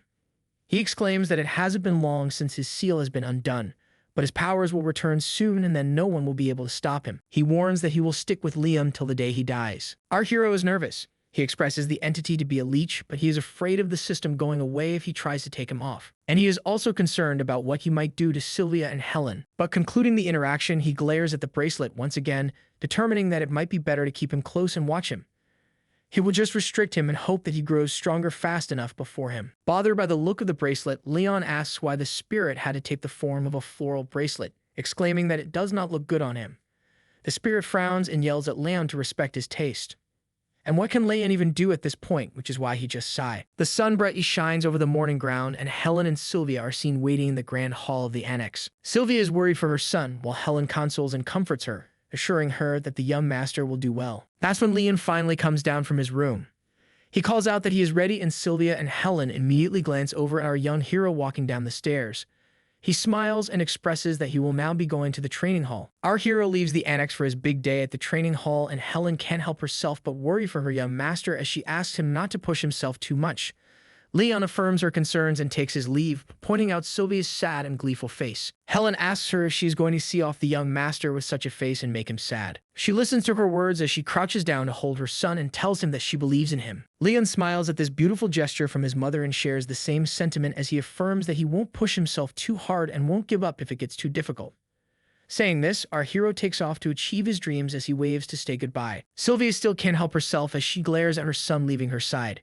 She asks Helen if she thinks he will be all right, and she comforts her, telling her that he has gotten much better, so much so that he might even pass the training. Not being able to take her eyes off her precious son, Sylvia expresses that Helen is right, but she still cannot let go of the fact that Leon is different from other children. A few moments before the great send-off, we see Sylvia hugging the young master as Helen notifies her that the instructor assigned to him is the best in the Zygarde family. She comforts her once again, saying that Leon has been trying really hard recently, so she is sure that he will be able to make it. And Leon shares the same determination as he repeats Helen's words and tells his mom that he won't get hurt. Staying true to his promise, he asks her not to worry. But Sylvia, being a mother, can't stop crying as she holds on to her dear son. She recalls her son's words, asking her to trust him, and she holds onto her chest, calling for her son as he walks away. Shaking and trembling, Sylvia is in despair. She does not want her dear son to leave her, exclaiming she asked him to come back safely, while Helen comforts her to get a grip. The training grounds have been set for training as of now, and we are finally brought to the 5th training hall of the Zygardes. Numerous young participants walk up the walkway into the training hall as they converse to ask where they are from. A group of 2 siblings in particular are seen walking as they smile and mention that their father and mother told them to get into the top 10. Walking among the huge crowd of aspiring martial artists is our hero Leon, and he is also a bit surprised to see the number of people present. He elaborates that it's not just people from the Zygarde family's direct and indirect bloodlines, but also recommended students from the vassal families and outside. Having a look around, he recalls that according to Helen, there are a lot of people this year, so the 6th training hall is also helping out. This is when he overhears students chuckling and whispering about calling and pointing fingers at him. He looks over his shoulder to find students laughing and whispering as they make fun of him, expressing that he looks weak and fragile. The students also make fun of a floral bracelet, calling forth the spirit of the blue ball of fire as it enrages and flares violently in question at the insult. Leon walks calmly up to the 2 kids as the blue ball of fire flows around them. He exclaims that the kids are parasites that do not know humility and he will rip out their eyeballs and crush their spirits if they don't shut the F up. Instead of buzzing around like mosquitoes, Leon wants these brats to say everything to his face. This unexpected confrontation shakes up the students as they immediately turn back to face Leon. He confronts and asks the students if they do not know the saying of not speaking ill behind someone's back, especially if they cannot say it to their face. The kids are taken aback in fear as they mumble to pointing out that Leon is degraded to living in an annex, and he isn't even from the direct bloodline. But he will not be fazed by the harsh words as he simply mentions that the students too are from the indirect bloodlines, which does not give them the right to question how he dares to confront them. The students snap and are enraged at Leon talking back at them. They exclaim that such is the tone someone uses when they're talking to a person below their own rank. And in a fit of frustration, one of the kids rushes forward to grab our hero by the neck as he pulls back his fist to attack. Leon also prepares to fight back.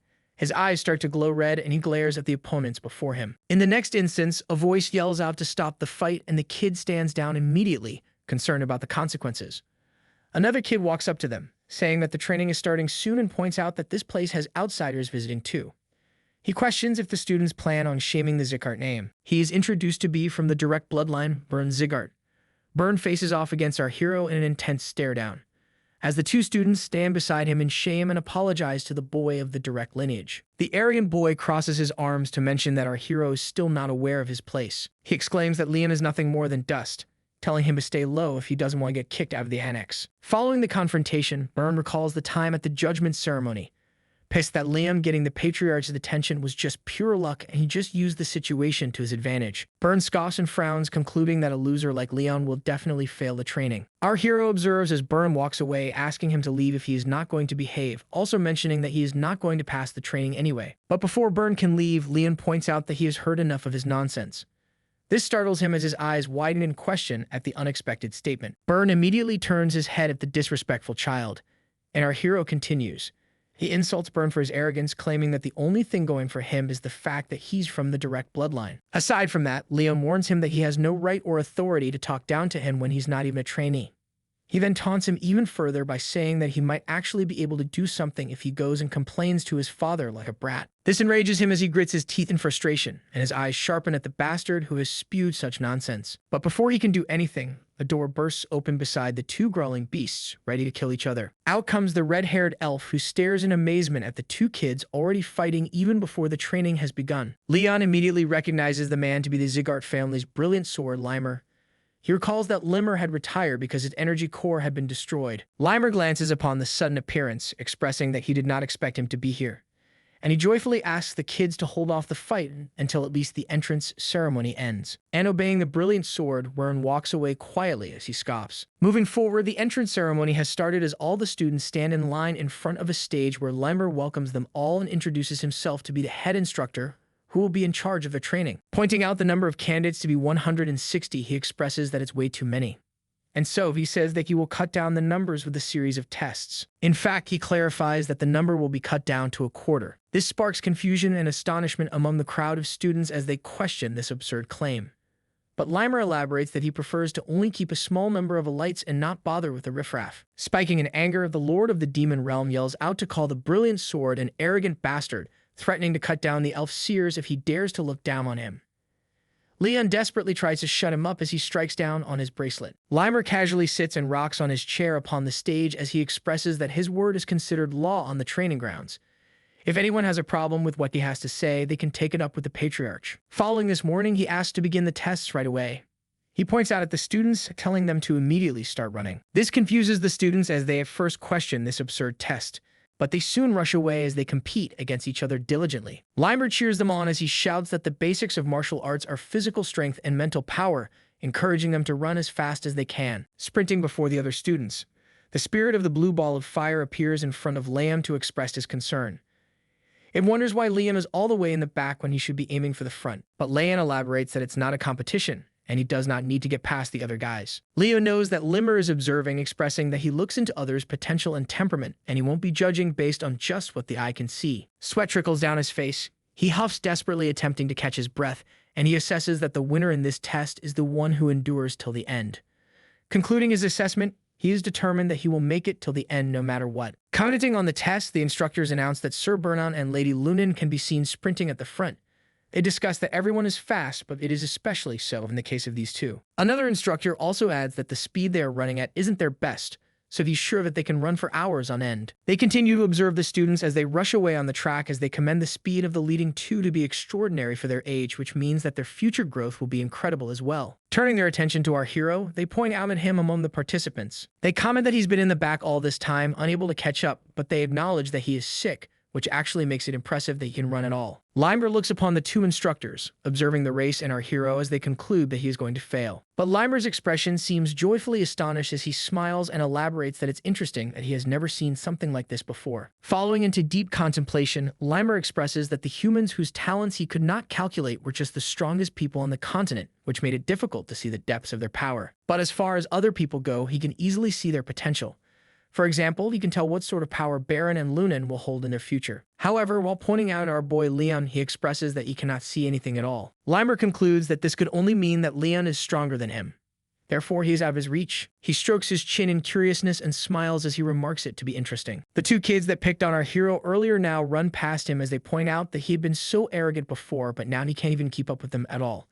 Leon is in last place, so the brats guess that he will fail the test soon. Not letting anything get in his way, our boy still continues to sprint and run with all his might as he suddenly looks up in concern and questions that they're just running even though it is supposed to be training. In his past life, Leon had to constantly run for his life from starved beasts, which was just a basic part of his training as an assassin. And so he sprouts a wide smile on his face as he comments this training is far too easy in comparison. The race continues in full spirit as the students rush forward on the track. Observing the students is Limer, the brilliant sword. He singles out Leon, questioning how he is still running. He elaborates that Leon had exhausted his stamina long ago and is way past the boundary of determination. Limer concludes that Leon shouldn't have any stamina left in him to squeeze out. He can tell that our boy has the same kind of mentality as those who have been trained to survive until the brink of death, which is quite fascinating for a young child. Observing this amazing talent, Limer deems the young master to be quite interesting. Bert is frustrated. Seeing Leon continue to run and keep up with him and raid spur, he sneers and wonders how Leon is still able to run. When he was told that the boy was too weak to train, he recalls the information provided by his messenger that the Saint of Rags assessed Leon with the curse of the bitter cold. Leon has a low chance of surviving childhood, let alone learning martial arts. And even at first glance, it's not his secret that Leon looks fragile. Annoyed at things not going according to plan and everyone proving him wrong, Bern grits his teeth in frustration before yelling out the move or utilization. A burst of energy follows right after with beams of light crackling around his body. In his childish rage, Bern has started using his aura in the race just to show off that he's much better than everyone else, and he rushes forward with electric beams crackling and sparking around him, leaving behind Lunan and Leon, who follow him. Witnessing the sudden change in speed and agility, Leon is quite taken aback. He observes that although Bern speaks like a noble, he is just a kid. In comparison, he thinks that Lady Lunan might actually be much more mentally mature than the brat who rushed ahead. Keeping his focus, he then concludes that this is just a test and not a competition, so there's no need to break his pace just because his opponent wants to show off. The sun shines down once again as the hot beams scorch the ground, and all the other students who withdrew from the test due to exhaustion fall to the ground as they catch their breaths. The two kids that called Leon names and badmouth him observe and question how the boy is still able to keep running. Another student adds that she had heard of Leon being weak because he is ill, but this result contradicts everything. Our brave young master keeps on going while the students wonder how he does not get tired. But you see, Leon denies these absurd claims because he feels as though he is about to die due to the coldness in his body. And he adds to the bleak situation, expressing that it also feels like his heart and lungs are going to collapse at any moment. But he is determined. He utilizes the ring of fire to squeeze out any little stamina that he has left inside him. Whatever the circumstances, he smiles at the conclusion that the ring of fire is improving quickly, and he plans that he just needs to activate it to full force in order to feel its proper effects. But before he can proceed, the voice of the blue spirit pops up once again, calling our boy pitiful. He questions the state of his body and claims that he is nothing but his future vessel. The spirit of the blue ball of fire reaches out once again beside him as he demands him to hand over his body and soul instead of trying to surpass the blue-haired human. Exclaiming in refusal of the unfortunate situation, our hero calls for it to stop, but it's too late. The spirit yells out that it will freeze everything, and a wave of freezing coldness strikes Leon. He frowns in pain and agitation just as the strong cold hits him, but he knows that he must endure the cold in order to pass the test and move on. Slowing down his pace, he feels as if his mind is being taken over by rage.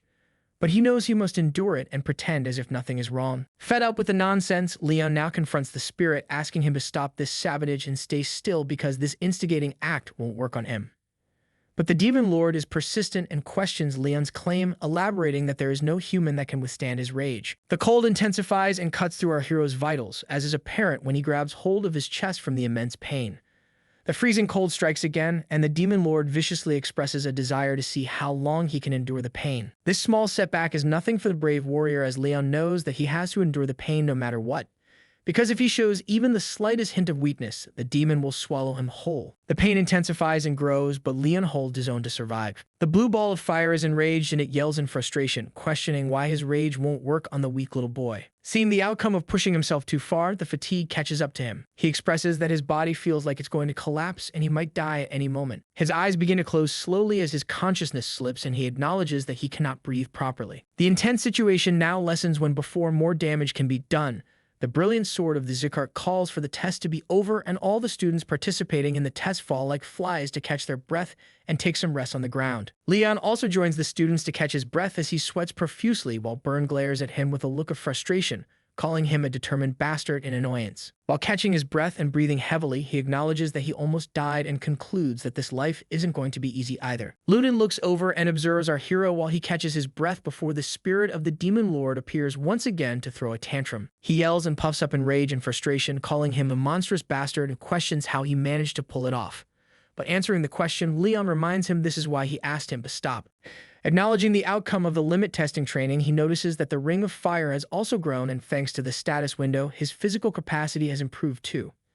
He aspires that if he continues to train like this, he can achieve greater feats. Just then, his attention is diverted, and he looks up to find a huge status window in front of him that notifies him of fulfilling the conditions, resulting in increased experience points and physical capabilities. Leon glares in astonishment at the status window with his mouth open, while the spirit of the demon lord exclaims and questions why he is getting extra experience points for putting up with his rage. He yells out and states it to be absurd. The students once again stand before the stage as Lumber the brilliant sword commends everyone for doing their best, and he moves on to what he said before the test started. And hearing this, the looks on the students' faces show despair and nervousness as they await their inevitable failure of passing. But to their surprise, Limer playfully exclaims that he was just lying about cutting down the numbers to a quarter. This results in a loud and collective gasp from the students, which then transitions into yelling as the students enrage and express that they ran like hell because he said that.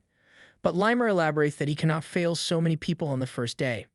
He would not have anyone to teach. However, he also adds that he did not specify to fail him today. And transitioning back to horror, Limer fiercely warns the students that if they show the same results as today, most of them are doomed to fail. This alerts the students once again as they now become determined to train hard. He paces across the stage as he addresses the students, and he reminds them of running with all they had. He points out that none out of all the 160 of them kept it up till the very end except for one. He also mentions students who gave up and started using aura.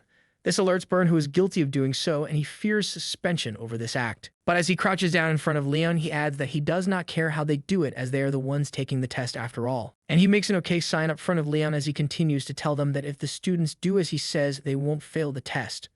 But he also mentions that it won't be easy either. Moving on, he now faces the students once again and addresses them to tell that they are now provisional trainee, but will become official trainee once they pass the tests they will take in the next 6 months. He joyfully mentions that he is going to pick the top trainee, although he won't be the one to rank them. Calling off the training, Limer lets them go and guides them to the top quality dormitories provided by the Zigart family, mentioning that there is a training center next to it too. The scene then shifts to tree leaves fluttering and sunlight shining through the forest. We are now brought to the forest near the training hall as Limer walks up to a mysterious figure in royal attire that awaits his arrival. Limer, the brilliant sword, winks and addresses the person in front of him as he states that someone has taken up his napping spot, and he reveals the person to be the patriarch. Glenn, the patriarch, acknowledges Limer's arrival and immediately asks him what had happened, and he slowly walks up to him as he asks the patriarch why he is asking him when he himself was here the entire time to witness the whole thing. But continuing with his statement, Limer explains that the patriarch knows he has great eyes and can see the future in children. Elaborating, he tells that Byrne and Lunan are greatly talented as they already knew, and the other children also have a lot of potential to become great pillars of the family. But he adds that he cannot see anything in Leon. The patriarch proceeds to acknowledge this information, while Limer adds that he was sure Leon was out of stamina,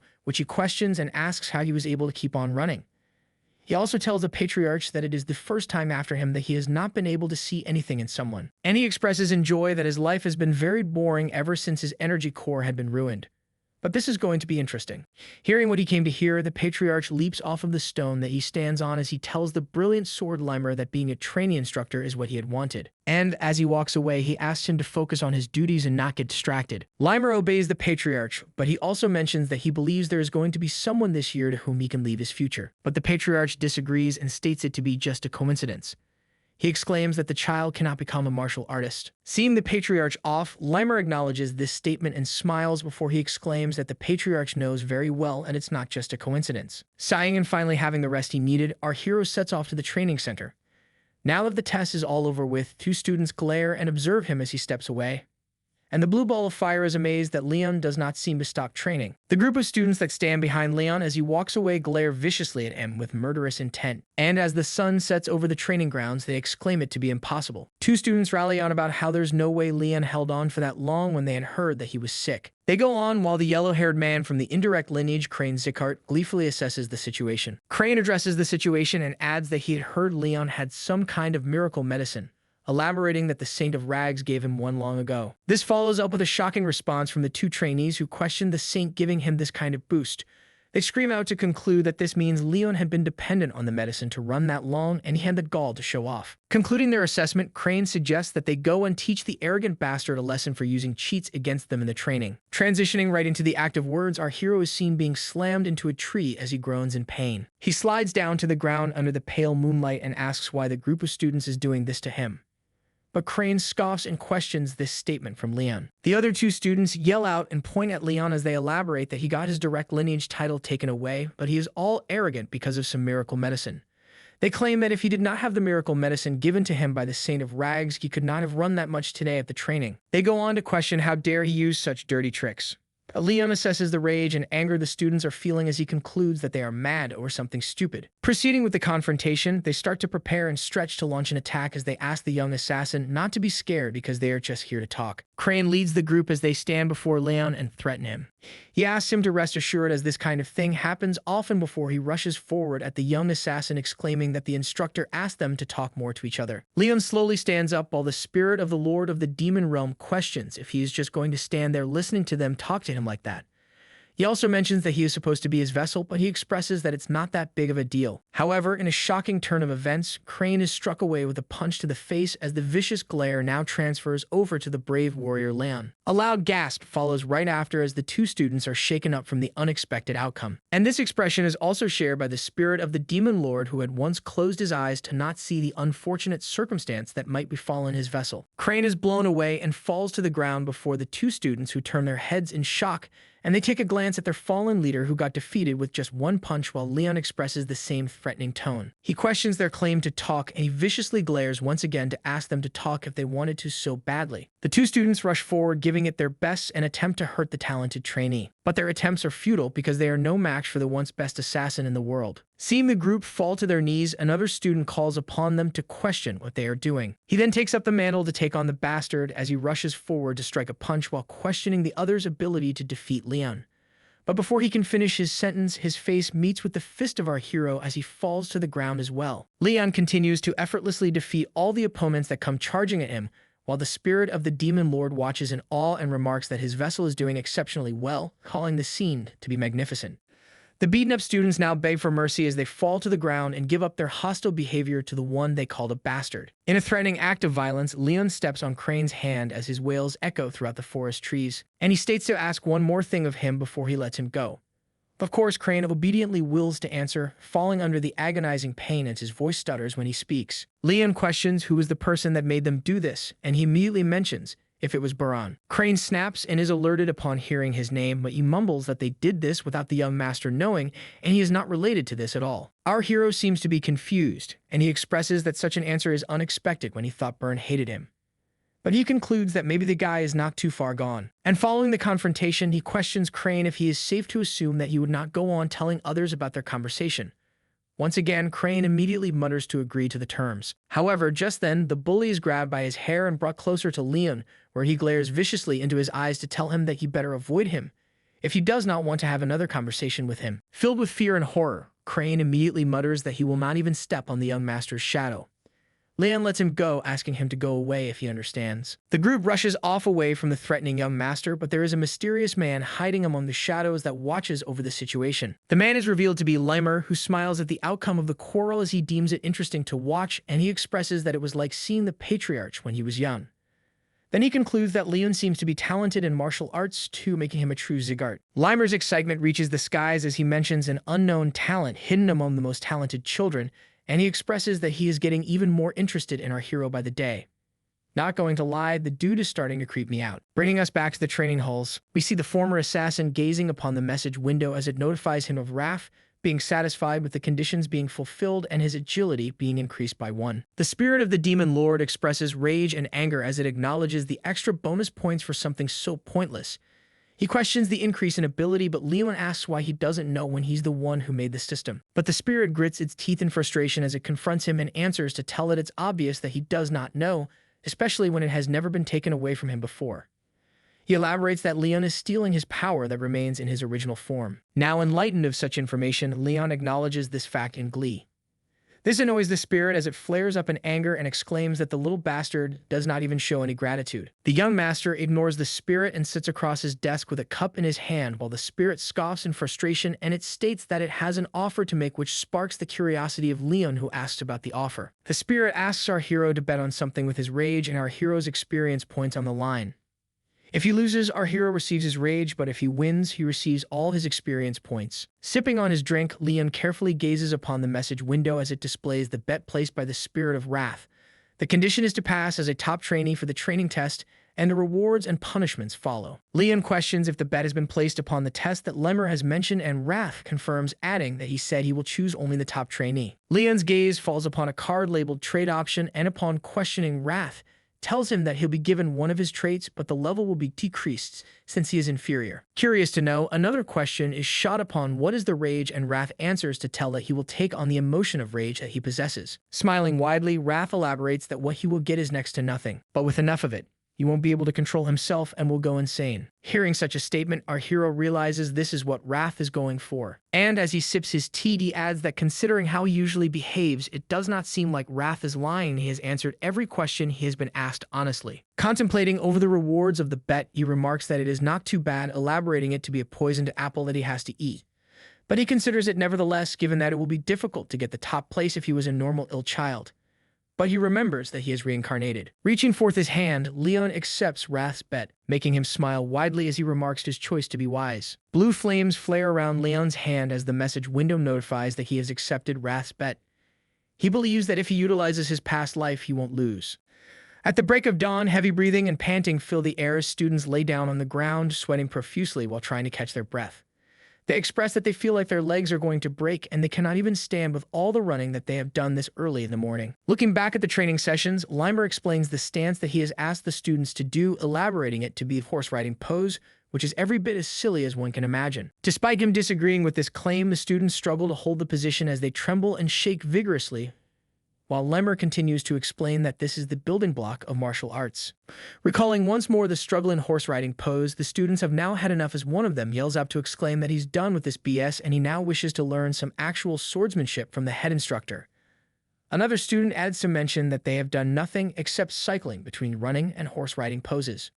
Transitioning to Burn, he calls upon the fallen students to stand up and stop complaining as they are going to train their swordsmanship because it might get rusty if they don't focus on it too much. Wrath pops up beside Leon once again as they observe the group walking away to practice swordsmanship. And he asks if Leon is not going to go after them.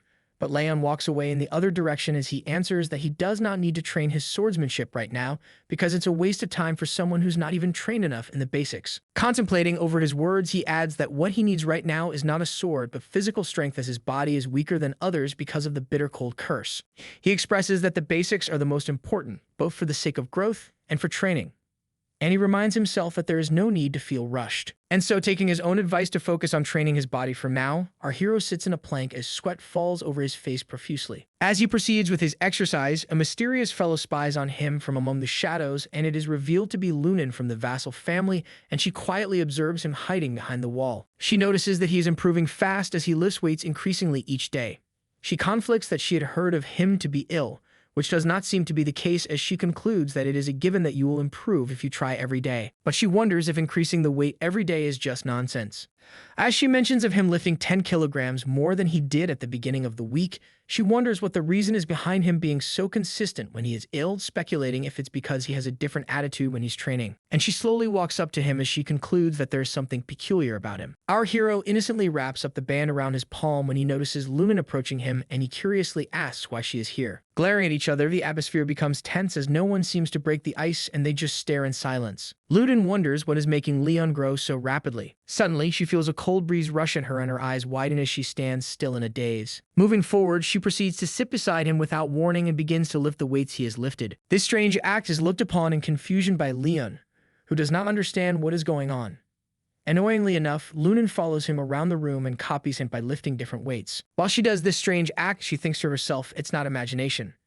She elaborates that ever since she smelled that scent from Leon, the cool and pleasant scent, her body has felt lighter. She further explains that thanks to this strange phenomenon, she was able to lift a lot heavier than she usually can.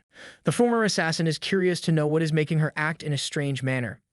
So he calls upon her to ask if she has something to tell him, but she blatantly denies it. Not thinking much of it, he walks away silently while Lumen continues to walk after him, concluding that she might have to follow him around a bit more. Byrne enters the room with the other students as they observe Lunan following around Leon. There is no expression whatsoever on his face while the other students scoff and question why such a girl is following around a guy like him. He then grabs hold of a wooden stick as he claims that the bastard is just wasting his time and that kind of repetitive training has no point. He elaborates that Leon is weak, so he needs that kind of basic training.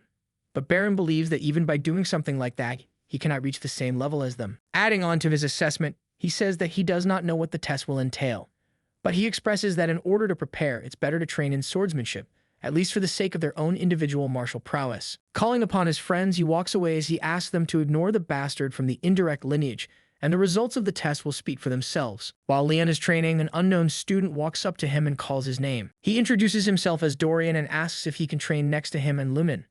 The outsider contestant Dorian expresses that he wants to learn the correct posture, but Leon tells him that he really does not care. Shuffling around his bag, Dorian thanks Leon for letting him train next to him.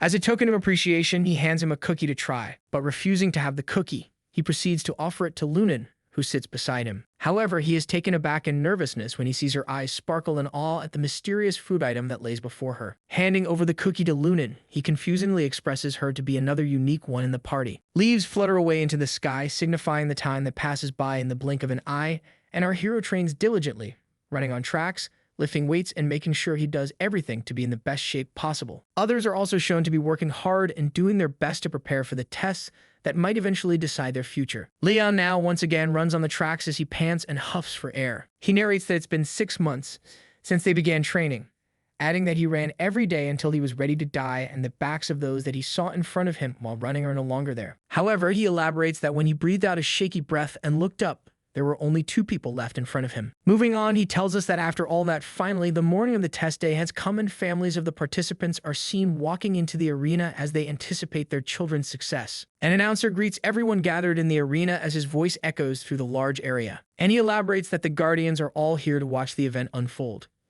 He also alerts them to follow his instructions carefully. And as Leon stands idly, Wrath appears before him to remind him of the bet that he had made all those months ago. And with a wide smile, he expresses that Leon was not able to surpass the 2 that are ahead of him.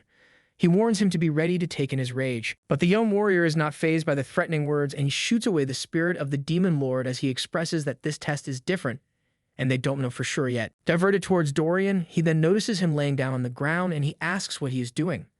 Dorian has a look of despair on his face as he explains that he is nervous because of the test that is today, and he had not slept all night. Seeing him fall into despair and agitation, our hero steps forward to address the situation and comfort him when Lumen approaches him and offers him a cookie to try, which he refuses. Just then, he exchanges looks with Byrne, who passes by him, and he annoyingly acknowledges the odd people that surround him.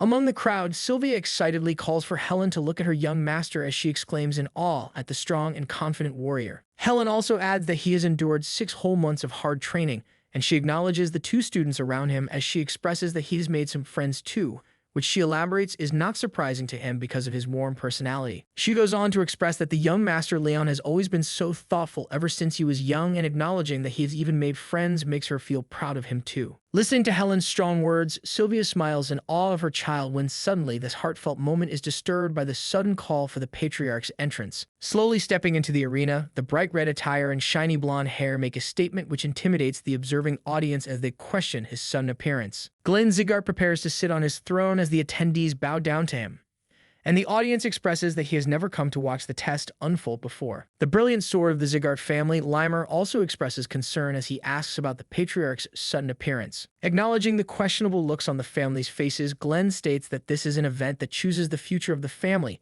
and he questions why they act as if he shouldn't be here. Limer nervously then elaborates that it is not why he asked, and he expresses that the patriarch is always welcome on the training grounds. Wasting no time, the elf then announces that since the patriarch is already here, they will now quickly begin with the test, and he will now announce the details of this test. A green leaf falls to the ground, following the green aura that bursts out and falls upon the students that stand before Limer. The students are startled and taken aback as their eyes open wide at the sudden wave of strong aura that bursts right at them. Leon expresses this concern too, and Limer glares at the students with a menacing look while his green aura rushes forward. He elaborates that the students must make it through his aura.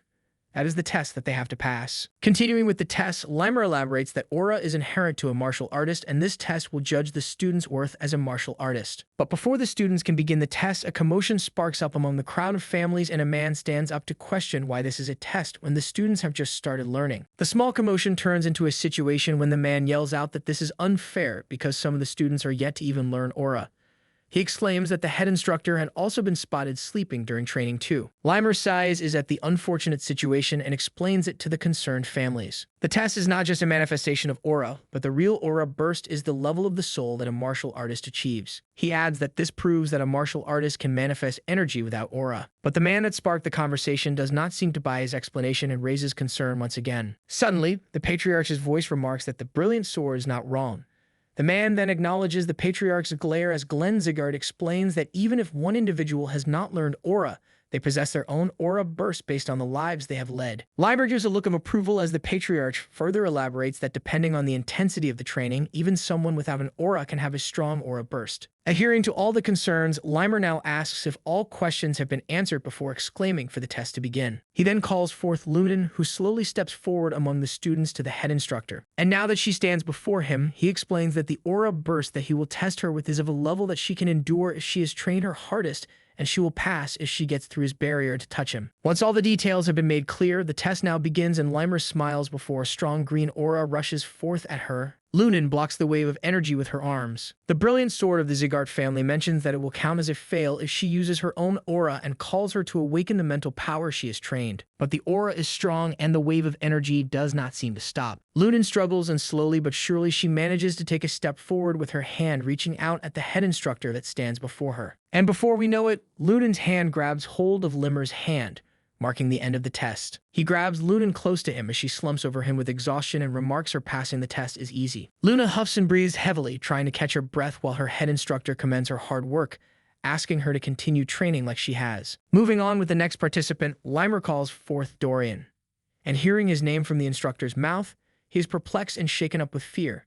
He questions what is the deciding order, as his body trembles, and Limer remarks that he decides whoever he wants to step forth. Nevertheless, he nervously steps forward, passing by the exhausted Lunan, who slumps over, still trying to catch her breath. Leading over the slouched trainee, Limer asks him to do just exactly as Lunan has done, get through his aura burst using the mentality he has trained.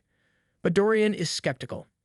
His voice mumbles, and he asks if that will work because he's best known for being weak-minded. Nothing stops the brilliant sword from testing a trainee to their absolute limit, and without a warning, his aura bursts out and flares violently while he remarks that if Dorian cannot endure, he will fail. Trying his best, he attempts to endure and plow through the strong burst of energy, but he struggles heavily and falls to the ground. This test is being observed by our hero, who notices that the head instructor's aura burst intensity differs from child to child.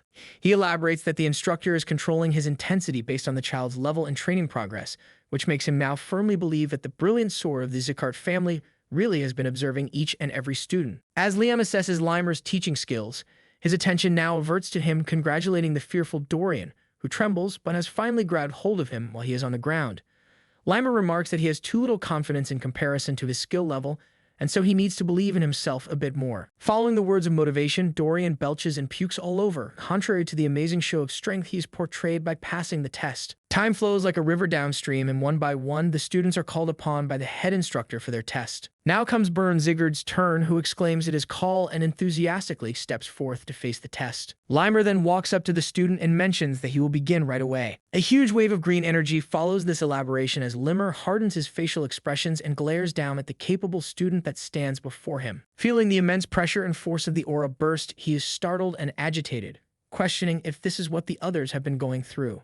He remarks that this is different from observing from the sidelines. He wonders how Lunan and the other students have endured such a difficult test, and he falls to the ground as he kneels to hold his own, exclaiming that he can't even move his feet. Seeing the student fall to his knees, Limer now begins to state that his talent is special, more so than anyone, and there are only a few that are comparable to him. But he comments that he and the other children that followed him around have wasted their time training swordsmanship when they don't even know their true will.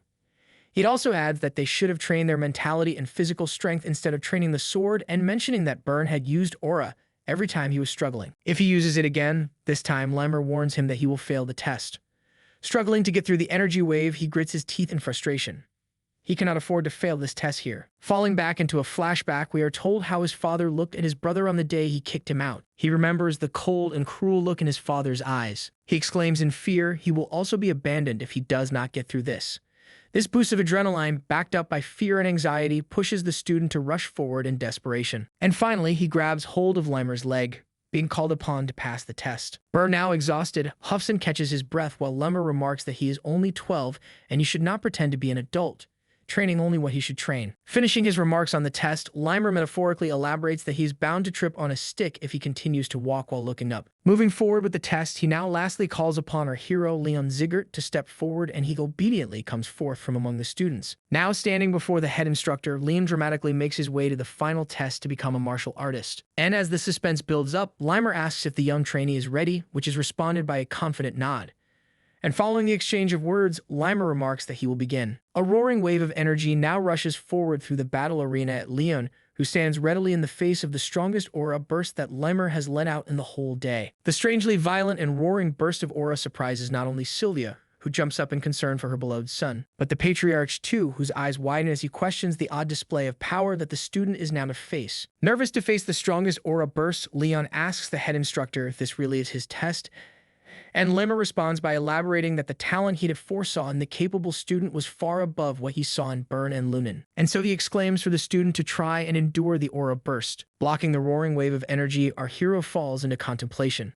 He remarks that his potential does not lie in his body, but inside his soul that once suffered a terrible end as an assassin. And while he acknowledges this fact, the wave of energy starts to cut through our hero's feet as he takes a step forward. The atmosphere starts to change, and the head instructor's eyes widen at the student enduring the most powerful aura burst. The patriarch's glare locks onto his grandson too, as the brilliant sword startles at the sight of Leon's unbelievable talent, who continues to step closer and closer to his body. And before you know it, Leon Sigurd has pressed his palm against the head instructor's chest, who exclaims in denial that this really has happened. This amazing talent has the crowd of families in shock too, as their gasps sound and echo throughout the arena. Limer and the patriarch widen their eyes in shock, and they are taken by surprise. But the brave young warrior smiles without a hint of exhaustion as he questions if the test is now over. The students too share the same sentiment of denial as they question how the once weak student managed to get through the most powerful display of aura burst today. Following the students, Bern's father and his messenger also jump up in their seats as their eyes widen in shock. Limer nervously walks up to the talented student, and the voices of the messenger echo through the arena as he questions how the ill child who hasn't even learned to manage to make it through such a difficult test. Limer blatantly stands before the student and now asks what he really is. Our hero Leon introduces himself once again, mentioning that the head has been observing him for the last 6 months. But Limer is still taken by surprise as he elaborates that he is asking because he has surpassed what he had thought of him. The head instructor also adds that the aura outburst was over the student's level, and he never thought that he would be able to make it through. He was just pranking him. Limer is in over his head as he continues to glare down at the young warrior, who now stands confidently before the head instructor. Limer's contemplation is suddenly broken down when he realizes his position and nervously announces to apologize for being a little distracted, marking the end of the test. Just as he proceeds to remark the top trainee for this test, Bern's anxiety spikes up as he nervously anticipates the announcement. The crowd was holding its breath in suspense of the results, but their anticipation is met with disappointment and shock when Limer announces the top trainee of the 5th training hall to be none other than our young hero Leon Sigurd. The announcement sparks joy, and tears fall down Sylvia's eyes as she exclaims and jumps up in her seat. Helen shares the same sentiment as she adds in the excitement, pointing out that the young master has done it again. A commotion rises from among the crowd since family representatives do not seem to be happy with the decision.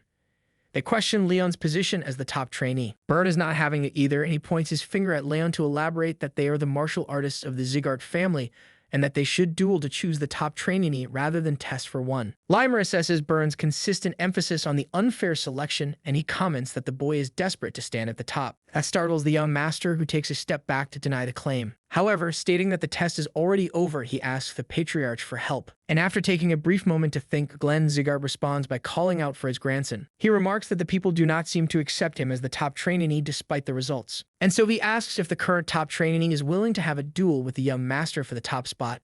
The response from Leon is met with a collectively loud and soundly gasp of shock as he openly denies the offer. He elaborates that the test is already over with the results that speak for themselves, and he is not interested in fighting in a duel when there is no reward at the end. Our hero moves his gaze at the young master, who always talked about honor and direct lineage, telling him that he's being a sore loser by standing in denial over the results of a fair test. Byrne is startled, and he scoffs with frustration at Leon. Finding no other way to prove the new talent's capabilities, the patriarch then suggests that he fights in a duel over the position of the top trainee, and if he wins, he will be rewarded with a bronze plaque. Leon is immediately alerted upon hearing of that condition, and reminds himself the bronze, silver, and gold plaque rewards are given to those who have accomplished something special in the family. He explains that these plaques can be used to claim certain valuable rewards in the future.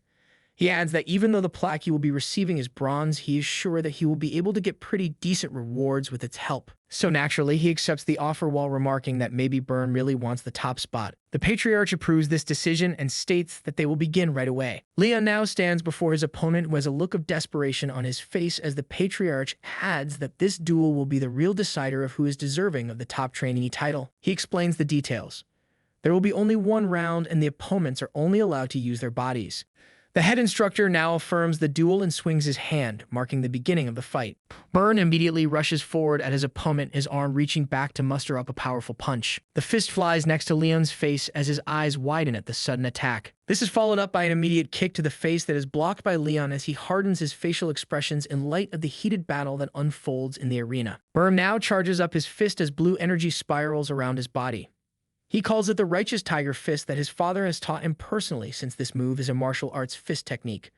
The boy exclaims that he's not cheating in any capacity. The charged fist meets Leon's chest and he attempts to block the attack. The fight unfolds as the two students fight to prove themselves, and the other students cheer upon Byrne's talented capabilities, remarking that Leon can't do anything against the young master. Amidst the fight, Byrne gives it his all. He needs this victory more than anything.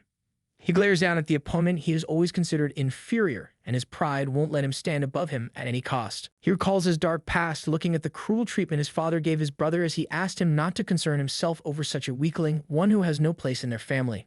Afraid to disappoint his father like his brother, the boy feels incredibly desperate. Knowing that his father is watching over him, the scared Byrne enrages, pushing himself even further in order to prove his worth. A barrage of punches faces our hero, as Byrne tells himself that he cannot at any cost let someone like Liam keep him from falling behind and disappointing his father. Just as the punches flow through him and he attempts to dodge, the attacks appear to become slower and slower, almost as if they were being launched in slow motion. Leo now expresses that he can clearly see his opponent, his fists, his flow of attack, and where they are aimed. Byrne notices his opponent lagging behind in thought and makes his move as he yells and rushes forward. Questioning if the weakling has finally decided to give up, leaping in midair, he prepares to strike Leon with a powerful punch. But our hero does not give up this easily. He also pulls back his fist to charge up a counterattack and glares fiercely at his opponent. The fist charges forward with a dramatic eruption, and Leon leaps forward to attack. His fist meets his opponent's and a sparkle of energy is let out. Our hero wins this clash as his fist slips away, aiming directly for Byrne's chest.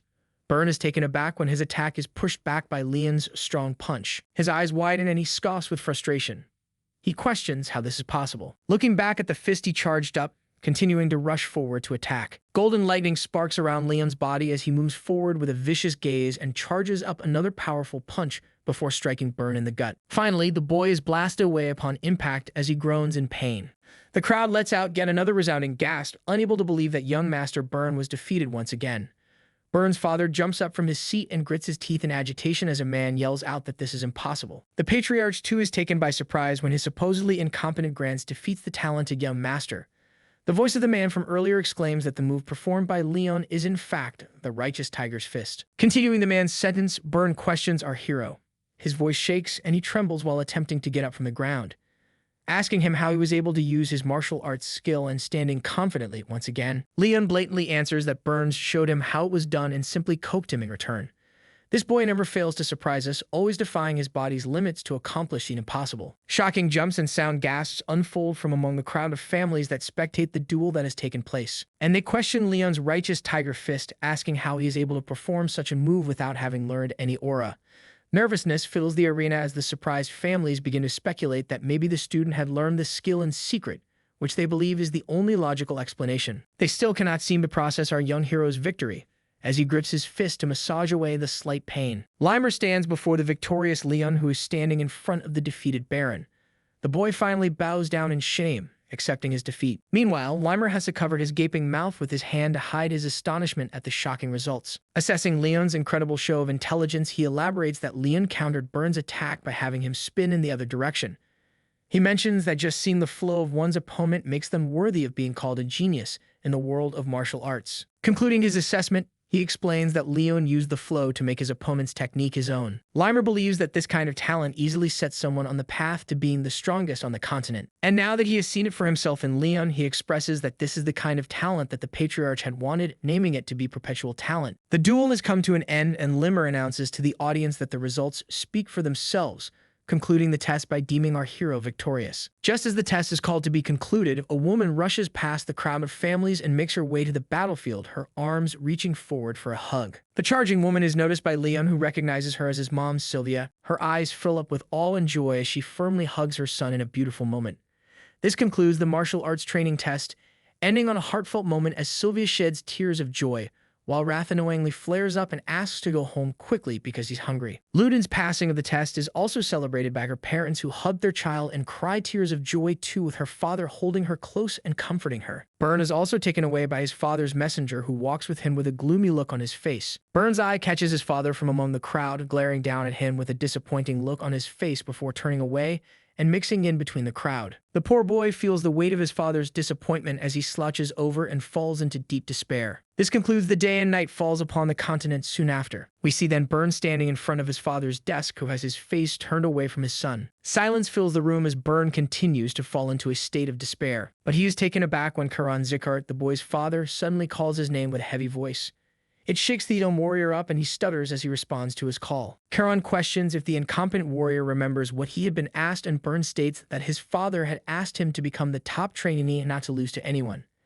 His voice shakes as he struggles to mutter the simplest of words in front of his intimidating father. The pressing father expresses that he had not asked much of his incompetent son, elaborating that he simply needed him to defeat Lunin and get the position of the top trainee. He then slowly turns his chair to face his son and immediately yells out in a furious rage, exclaiming that he lost to the son of an insect who has already lost all of her status.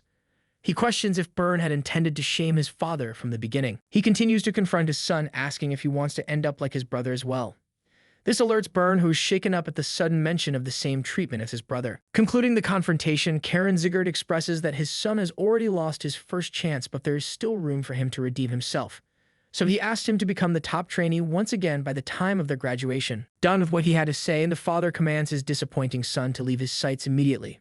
And of course, Burn obeys in shame and despair. Walking out of the annex under the pale moonlight, he wipes away the sadness and holds his head in his hand, expressing that he must not miss this last chance if he wants to live like someone of the direct lineage from the Zigart family. Concluding the declaration of confidence, he then smacks his fist against the wall in frustration, making it crack upon impact. I guess my dude is angry, but if you ask me, his father is just an ass. Burn continues to curse our innocent hero, Leon Zigart, exclaiming that it's all because of that damn bastard. He blames him for putting him in such a dire situation with his father. Sadly, walking with shame and regret, he wonders why he has been put in such a position when he had worked hard enough not to lose or fall behind anyone else. Walking mindlessly brings the young warrior in front of a mysterious building as he continues to hold his head in his hands, and he gazes upon the location he has brought himself, wondering why he is here. The realization then dawns upon him. He has come here out of habit, and he steps into the building as he looks around his surroundings. But then he questions his intent in coming to this place, wondering if he has come here because the test had just ended today. However, that does not seem plausible because there is no one else in the building except him. Wandering about the training hall, he picks up weights and begins to train. when suddenly his eyes fall upon the locker boxes beside him and he slowly walks up to them. His eyes set on one particular box, and that is today's top trainee, Leon Zickart's. He stands before the box marked with his name and he stops to look around for someone suspicious. He believes that just a peek won't hurt, elaborating that he is not stealing anything, which is enough for him to justify his suspicious behavior to himself. However, he is soon taken by surprise. His eyes open wide when he opens the drawer to find a bunch of used shoes. He is confused and wonders what all of this means. Elaborating that there are at least 10 pairs of shoes, he questions the fact that Leon has used up all of them in just 6 months when he himself had to change his shoes only twice. Picturing his opponent's training regime, he suddenly turns around to see an image of Leon training diligently as he lifts his weights non-stop. Looking over at this image, the realization finally dawns upon Byrne. He recalls that Leon was always seen training. He then expresses remorse as he elaborates on Leon's consistent hard work, even when he pretended to be cool by swinging the sword and neglecting basic training, simply wasting his time by resting in the dormitories. He remarks that Leon's training discipline is the real Zygarde way. He now finally realizes that he has always done the opposite of what he thought was the right way to represent his family. And as he glares down at our hero's worn-out shoes, the boy couldn't help but loathe himself. Suddenly, his weird actions click in his head, and he cautiously looks over at the training bench once again, only to find no one is sitting there. Accepting his mistakes, he puts Leon's shoes back in their place and makes his way out of the training hall. He is now changed and motivated, determined to change himself and make his family proud. Still holding a grudge against Leon's unexpected victory in the martial arts training test, Wrath expresses his frustration. He states that he has lived hundreds of lives, but he has never seen anyone like our young hero. He then confronts Leon and asks what exactly he is. But Leon stays uninterested in this interrogation, claiming that he does not know, and Wrath is free to imagine all he wants. Moving on, a message window appears in front of the young warrior, who now asks the spirit to tell him what the skill displayed on the window is. Wrath replies by acknowledging the skill is legendary senses, claiming that such a skill is unfit for someone like Leon. He then expresses that the skill expands the range of one's senses, although it is at a 1-star level, resulting in just a 10% increase. Wrath boasts that using this skill, he was able to tenfold his normal senses, and Leon seems amused by this statement. Moving on, Leon steps away from his bed as the spirit of the demon lord follows him around. Leon asks why the skill has this particular name, and Wrath explains that it's just a name he made up, believing that it sounds cool. Of course, Leon does not agree and expresses that Wrath has awful taste in naming things. This sparks a furious chant from the spirit of the demon lord, who yells out that the young warrior does not even have an artistic sense and he would not recognize uniqueness. Continuing with the story, some time has passed as the sun shines upon the annex. Our hero and Sylvia are taken by surprise when a voice notifies them that the patriarch has summoned the young master. Sylvia is immediately filled with anxiety and persuasively questions if her son has done something wrong. However, the butler who delivered the message chuckles and asks her to calm herself because there is absolutely nothing to worry about. The butler then elaborates that the patriarch just wants to give the bronze plaque reward to the young master himself. Following the summoning, Leon now bows before the patriarch to greet him, who is sitting boldly upon his throne. While Leon continues to bow down, the patriarch expresses that although he is not willing, he must keep his promise. He signals the butler to bring out the item, which is exactly what he does. The bronze plaque is now presented before our hero. As promised, Glenn Zygarde announces that he bestows this bronze plaque upon his grandson Leon Zygarde. He explains that if he is to return the plaque later on, he is to receive an item of the same value. Glaring down and thinking for a brief moment, Leon contemplates his options and says that he would like to ask for a reward right now. He mentions his mother, alerting the patriarch, who did not expect her name to be mentioned in this sitting. Leon continues and asks his grandfather what he has to do in order for her to regain her position in the family. The patriarch is immediately taken off guard, and the butler sighs in anticipation. Glenn wonders if his grandson wants to restore his mother's direct lineage title, and Leon affirms while he squints his eyes, expressing that the patriarch's energy now feels a lot softer. Glenn then mentions that such a feat is possible if one manages to gain enough accomplishments for the family, but he emphasizes that it is not that simple. Explaining the matter, he adds that gaining others' acknowledgement in this matter is like picking the moon from the night sky.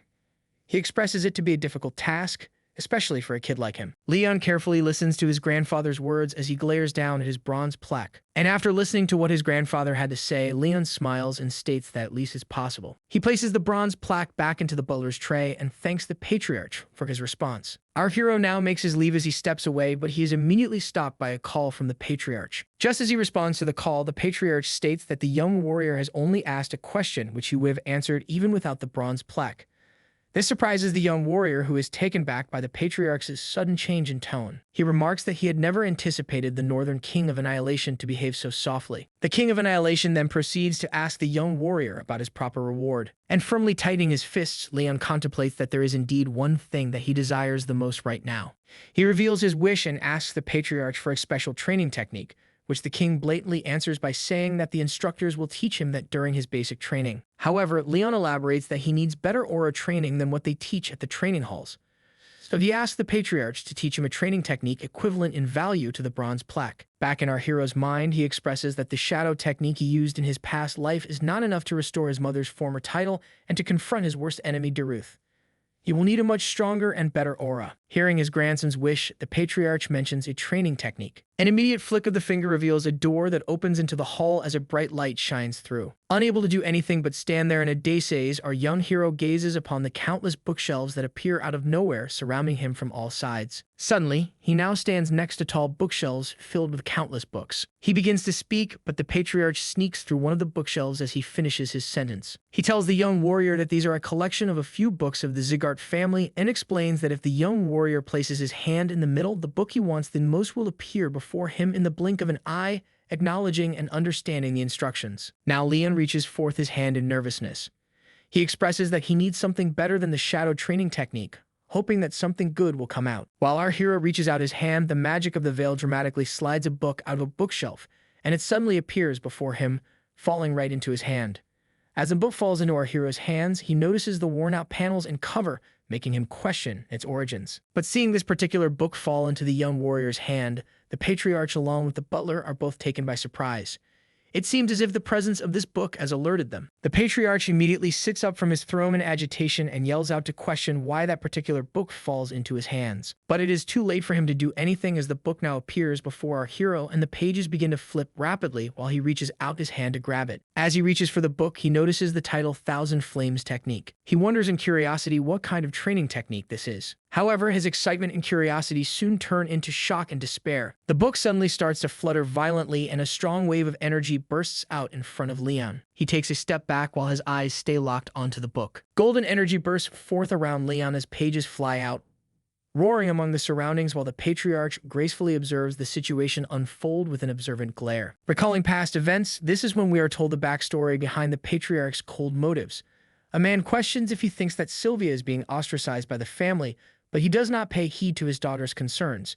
He remarks that it's none of his business and his priority is to ensure the family's growth. The man reports that Sylvia had left the family with the man, but this does not spark any retaliation or remorse from the father, who coldly commands that such trivial matters must not be reported to him. Glenn now narrates his story, saying that in the past he believed emotions to be useless and only concerned himself with the power of the family that achieved him great transcendent martial prowess and the title of the most powerful family on the continent. However, he grieves while expressing that all he attained was nothing compared to what he had ultimately lost. Another flashback takes us back to when a messenger reports to the patriarch about her daughter Sylvia and her husband being ambushed, which results in a look of despair and agony upon the patriarch's face.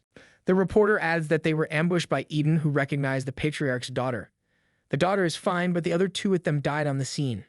Glenn trembles in sadness and anger as he holds the report given to him by the messenger. He then narrates that it was such an unexpected ambush that the proper response was pathetic and painful. He elaborates that he had finally regained his emotions, but he adds that nothing can turn back time. Concluding his narration, he addresses Leon and his daughter Sylvia, stating that this time, even if they hate him, he will protect them no matter what. The energy bursts to diminish and disperse to reveal our hero, who appears to be confused. He looks over at his hands as he expresses that something odd is going on with his body, almost as if something is flowing into his head. Just then he is called upon by the patriarch, who glares down at him. Leon stands in a daze, his eyes wide open with nervousness, while his grandfather asks him what he has done. Our hero blatantly expresses his concern, elaborating that he himself does not know.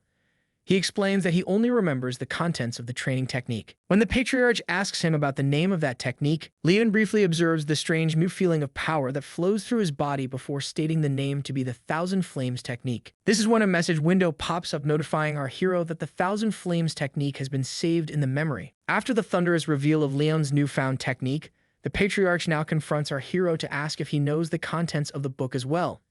And naturally, Leon affirms the statement. Glenn Zigart calmly sits back on his throne, acknowledging the young warrior's new talent and excusing him to leave since he has already received his reward for the bronze plaque. Leon obediently steps out of the hall as the door is closed behind him with a resounding thud, wearing a look of confusion as he leaves the annex. After the young warrior has left the hall, the butler turns to the patriarch, skeptical of the training technique that the young master now possesses. But before the butler can finish raising his concerns, the patriarch stops him in the middle. He narrates that the technique belongs to the first ever Zigart patriarch, and he expresses that no one else in the entire family's history has ever been able to take the book into their possession, nor have they called forth the book inside the veil. The patriarch now seems to be concerned for the safety of his daughter and the exceptionally talented grandson. While the butler shares the same sentiment as he warns him of possible dangers, Kalan asks him not to worry because no one else knows about the Thousand Flames technique. Our hero smiles as he walks out with a new and improved training technique. Meanwhile, the butler once again raises concerns about the book that has disappeared. But the patriarch explains that it is fine because someone has now learned the technique that was conserved in the book. He adds that it wasn't a training technique anyway, expressing that the book would have rotted away among the huge collection of bookshelves if it were not for his grandson. He then sits on his throne, suggesting that now things might have to take a turn and change for a bit. His tone tells us that he is skeptical and alerted to the possible dangers that may arise. In contrast to the patriarch's worries, our hero contemplates the strange new technique that he has been gifted with. While observing and assessing his new technique, a question arises. Why did the patriarch gift him such a powerful technique? He elaborates that this technique is something that not even the gold plaque equals in value. Now positioning himself in a state of full concentration, he adds that such a technique does not lag behind the Ring of Fire, which is also a legend in the martial arts world. This is what makes it really worth learning. But achieving such goals is not supposed to be easy, which is evident when he sees himself approach a burning fire. He reaches his hand out to grab the fire, but to his surprise, the burning fire shifts position and moves away from his hand. Our hero now opens his eyes, acknowledging that he has failed again. He adds that he keeps trying to collect the aura, but fails each time, emphasizing the difficult nature of the technique of this level. He remarks that it was bound to not be so easy for him to learn. Abruptly voicing his opinion, Wrath now addresses the young warrior and states that things do not seem to be working out for him the way he wants them to. Still, he tells him to keep at it, explaining that it will not be pretty if anyone tries to touch him while he is in such a state, so he must be careful. He remarks that Leon has learned a really good technique and it would be a shame if he were to be disabled before mastering it. Working out what the spirit is scheming, Leon dives into deep contemplation over the facts as he concludes that maybe Wrath is right. Leon is deep in thought as he narrates and explains the Thousand Flames technique.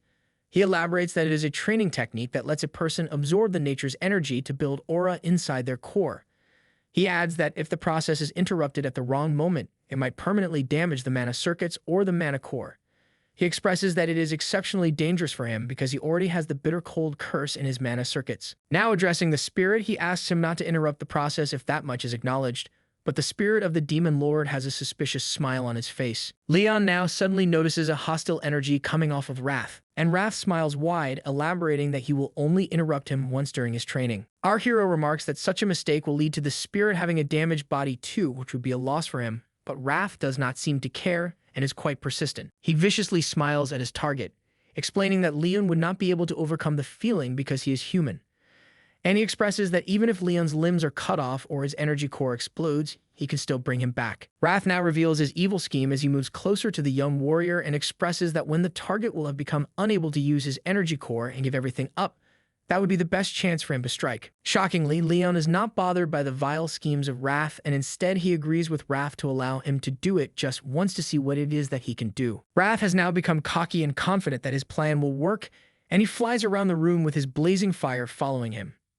He scoffs at Leon as he expresses that the young warrior should be living in fear because the Lord of the Demon Realm will strike him at any time. Assessing the scheming spirit, Leon now acknowledges Wrath as his enemy and concludes that the Demon Lord will take over his body the first chance he gets when the time comes. Thinking that the incarnation of rage, Wrath, would have stopped scheming because he did not try anything recently, Leon expresses that he was relieved. But now he has no choice left but to be alert again. This is followed by an exhausted sigh as he states that Wrath is someone to worry about later, and he now has to focus on more important things. Leon then walks up to the window of his room, and Wrath questions if he intends to do it now. Our hero confirms, stating that it's not a coincidence since the woman visits there every night. He now stares out his window. Wrath follows him around as well, and as they both peer out the window, they find a certain maid slouching by the riverside. Leon says that he will go and take care of the matter. The maid is revealed to be someone called Judiel, and she profusely writes on a piece of paper as she states that she usually has nothing to report other than muttering.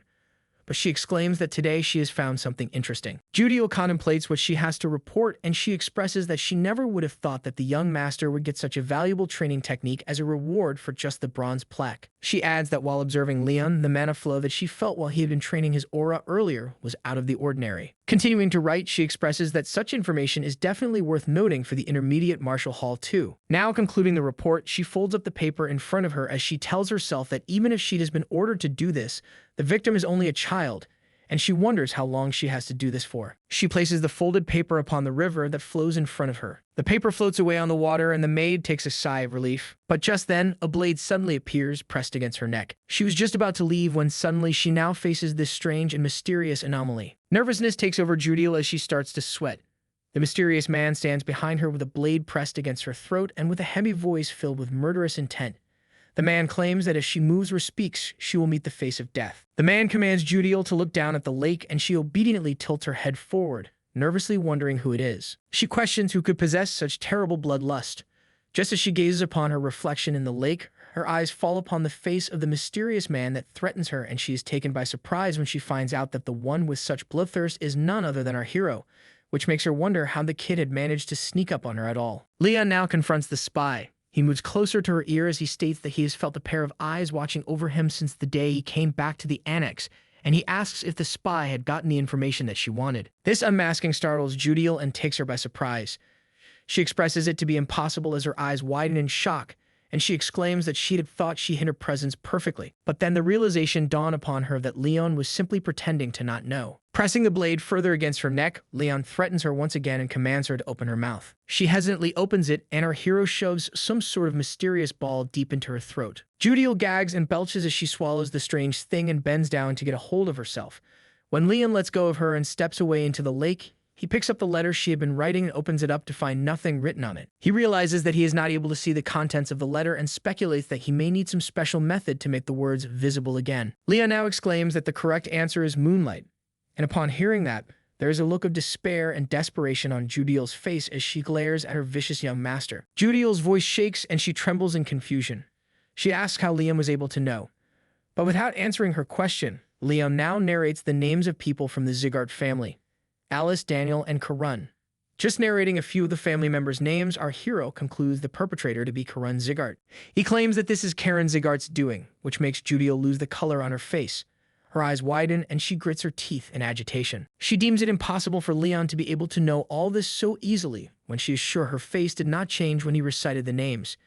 She adds that she has been trained to be a good spy, so there's no way he could have read the answer from just her face. But just then, the truth clicks in her mind. In a daze, she acknowledges the pain that burns through her body and Leon's unexpected ability to read her thoughts so easily. This compels her to believe that what she had swallowed earlier was none other than a rage worm, the very thought of which sends waves of horror in her body. Traveling back in time, a flashback takes us back to when Karen commanded Judel to infiltrate the annex and report every single detail about Sylvia and Leon. Karan offers her a reward if she does well in this mission. He promises to make her wish come true whenever it may be. Now returning to the present, she confronts our hero and blatantly asks if he has fed her a rage worm. Leon is taken aback to see that the maid knows about it because that's not what he had expected. Judeo, however, has nothing she can do to reverse the effects now, but still she immediately belches and gags in an attempt to spit out the rage worm from her system. Tears fill up her eyes as she squeals and pants heavily. She expresses it to be the worst curse, one that lets others know about the emotions of the person that ate it. But the horror doesn't end there, since the life of the cursed individual can be taken away by the owner simply by wishing it. She also acknowledges Leon's reaction and concludes that he has definitely fed her a rage worm. Leon then states that sending a letter like this to Karen Zigart must mean that she is a spy of the intermediate Martial Hall. He raises his assumption that the plan must have begun around 7 months ago, probably at the time of the judgment ceremony.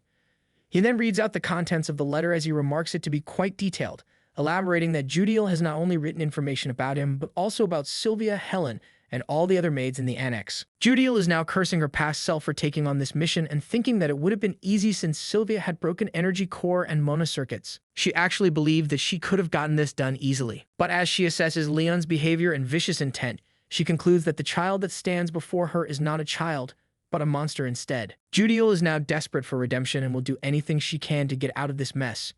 She yells out in desperation, claiming that she will change the contents of the letter and put something false inside it. But our hero is not buying this, and he states that there is no need since his information will be leaked to Karan eventually. He adds that such an act will just prove her to be unskilled, nothing else. He now crouches down to face the spy maid and glares into her eyes with a murderous intent. At the fierce and intimidating aura of the child, Judiel can do nothing but tremble. Leon tells her that from now on she is to become a double spy. He elaborates that she can give information to others that they will eventually find out anyway, but will be careful to leave out the important information. And then demands that she also bring him information that he wants, and Judiel hesitantly agrees as her voice shakes with fear. Concluding this confrontation, the young warrior now passes a warm smile and makes his leave, telling the spy maid that he hopes she has some useful information the next time he sees her. As our hero passes through the forest and makes his way back home, Wrath appears to ask the young warrior when he managed to summon a rage worm. But as expected of our hero, he elaborates that he would never do something so cruel. Instead, he had just fed her something that would cause extreme pain for a bit. This surprises Raph, who is amazed that the boy managed to gather all that information without the use of the rage worm. Leon explains that there are all kinds of methods to gain information, and even if others might not know of them, things are different for him. Raph is also taken back by this claim from the young master, and he recalls the spy maid calling him a monster. At this moment, the demon lord can't help but wonder if she was right. Moving forward with the story, Leon now narrates to tell us that he started focusing on training his aura. And soon enough, it was time for him to leave the annex for the training hall once again. He leaves the annex while Judiel nervously stands beside Sylvia, accompanying the young master's mother. He says that even after having put so much effort into his aura, he was still unable to make it on the day of departure. Appearing at the training hall, Leon now observes the small number of trainees standing before him on the battleground and notices that only about 42 people have passed the test to make it here. He recalls Limer's words, who had said that only a quarter of the trainee will be left behind. He also remarks that Limer is really precise about these kinds of things, when suddenly a voice calls out his name. He turns his head to find Lunan trying to approach him. The girl steps forward to turn and face Leon while he nervously stands in front of her. This is when some context is dropped. A few days earlier at the Sun family residence, a voice calls Lunan to question her if Master Leon had helped with her training. She agrees to answer the question while she munches down on her favorite snack, cookies. Her mother sits across from her on the table and asks her if she had thanked him for it. Lunan answers that she did when she received a cookie from him, but this is not what her mother is asking. She repeats the question and once again asks if Lunan had thanked Leon for helping her with her training. The girl then answers and says that she didn't. This confuses her mother as she questions why that is the case. Lunan exclaims and answers that her father had said to never talk to a guy first. Hearing this, Lunan's mother passes a wide smile as she now begins to confront her daughter. She explains that gender doesn't matter when someone expresses gratitude and tells Lunan that when she receives help, she should always say thanks in return. As her mother's words echo through her mind, we are finally brought back to the present. Lunan now thanks Leon, which is responded to by a confused and nervous affirmation. The boy nervously steps away in confusion as Wrath appears before him, questioning what is up with the girl. Leon responds that he does not know either. Watching Lunan leave, a voice suddenly calls upon him and he turns his head to see who it is. Dorian breathes heavily and attempts to catch his breath as if he has just come after running a marathon. After asking how the young master is doing, he exclaims that he thought he was going to die because he was a provisional trainee. Dorian goes over how hard it has been for him to qualify as an actual trainee, which even gave him nightmares and took away his sleep. But Leon is fed up with this long rant as he spews out all the words from his other ear after listening from the first. Dorian expresses that he's glad that Leon is the top trainee and he was about to say something mean about Byrne when suddenly Byrne walks up behind him, taking him by surprise. He glares down at Dorian with vicious intent and Dorian immediately squeals in fear before falling to the ground. But Byrne walks past Dorian and steps forward to face our hero. And there is a moment of brief silence between the two as they stare at each other, until Byrne suddenly bends down and bows in front of Leon. He apologizes and admits that he behaved pathetically a week ago at the training hall tests. And he also states that he acknowledges his defeat in the duel that they had. But that's not all he had to say. He remarks that he has not given up yet and exclaims that he will keep on trying hard so that he can surpass him in the future. Saying this, Byrne then takes off, leaving our hero standing there in a daze. Observing Byrne's sudden change in behavior, he assesses that a 13-year-old child admitting his wrongs is unexpected. But then again, a renowned family isn't renowned for no reason. They usually tend to have the class to back it up. This sparks up rage and fury in Wrath, who flares up at the bastard who got beat up badly, but still does not know his place. He exclaims that he is going to go and poke out his eye, but Leon asks Wrath to calm down because it was pretty impressive for a kid. Wrath does not seem to cool down though. He says that he does not care for it to be impressive, That's when Limmer calls out to the students apologizing for his late arrival. He explains that he had a lot to drink last night, so he had to sleep in. Rather enthusiastically, he asks if all the students had a nice break. Now continuing with the training, Limmer once again stands on stage in front of the students, congratulating them on becoming official trainees. But then he alerts the students that the real training begins from today. He adds that the basic routine is to be the same, but quite a few regimes would be added to it as well. Leon carefully listens over the directions of the head instructor when suddenly a loud bang diverts the attention of the students, who turn their heads around to witness the commotion. A voice calls out and announces that the first part of training is a training. A girl is revealed to be standing before the gate to the training hall, as she curses and remarks that the door gave her a hard time. Dorian exclaims in horror and shock after recognizing the girl, and Limmer greets her as she steps up, mentioning her to be a failed trainee from last year. Limmer continues and tells the students that they have to continue training with her from now on, introducing her to be Martha Ziegard of the direct lineage. Martha glares down at the students, and Limmer notices the vicious look. So he attempts to lighten the mood as he comforts the students that she is kinder than she looks. However, Limmer is cut off and Martha takes over. She stands in between to question who the top trainee among the new students is, and everyone immediately turns their heads around at Leon. Solidifying her animosity, Martha elaborates that she hates having someone who is worse than her, but stands at a higher position. She exclaims that she needs to check who the top trainee is and calls out to challenge the student to a fight. Enthusiastically anticipating a brawl, Martha calls out to our hero. She really wants to test out who the top trainee really is. Skeptical of the sudden challenge, Leon nervously wonders what it is up with his luck, and why does he keep getting involved with weird people. Nevertheless, he steps out among the students and announces that he is the top trainee, and Martha gazes upon the young trainee with a smirk on her face. She exclaims in arrogance that someone like him does not seem fitting to be the top trainee. But she moves on and proceeds to crack her knuckles, asking him to start with the duel right away. However, just when the fight is about to begin, Byrne interrupts and calls out to her, commenting that her behavior is not very dignified. Martha takes offense at such a claim and growls in anger, questioning what the bastard has just said to her. She then walks up to Byrne, glaring into his eyes as she threatens that he better watch his mouth or he might end up dead. She elaborates that he must learn to choose his words wisely the next time he speaks to her, but Byrne persists, saying that Leon proved himself to be the top trainee in front of the patriarch and the head instructor. He questions if she intends to deny that, but she exclaims that the one accusing her of such blasphemy also stood up to deny the fact before her. She justifies her actions, saying that it is why she is doing this too. Byrne now has a changed heart, and he expresses that he does not want anyone else to be as pathetic as he was back then. Observing this change of behavior, Leon remarks that the guy really has changed. Before things escalate further, Lunan has suddenly appeared before Leon, standing in between him and Martha, and she extends her arms as she asks Martha to go away. Everyone is surprised by this, and Martha scoffs, stating it to be quite funny. She mentions the great love that the trainee have for themselves, but she hysterically questions if they are backing him up as his minions. Accepting that there is no point in pressing the matter further, she now walks away, stating that she will be labeled as the stupid one if she keeps on pushing.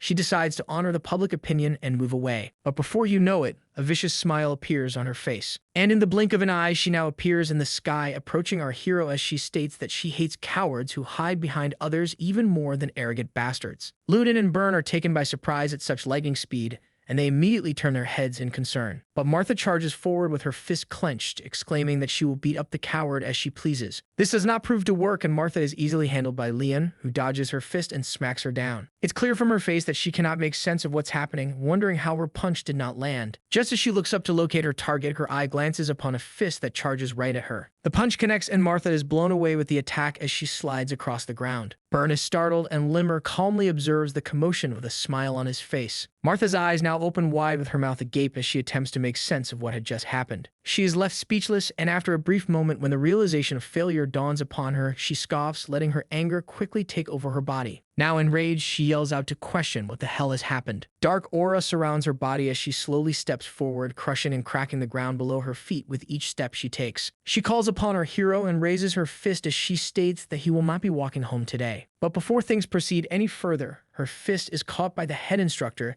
as he states that the both of them have greeted each other enough. Martha is taken back by the sudden appearance of the head instructor as she wonders when he appeared before her to grab her fist. Noticing this skeptical look, Limmer questions why these guys are underestimating him a bit, and he elaborates that even if he's not as scary as the other instructors or family heads, he expresses that it's a bit upsetting to be treated like he doesn't exist.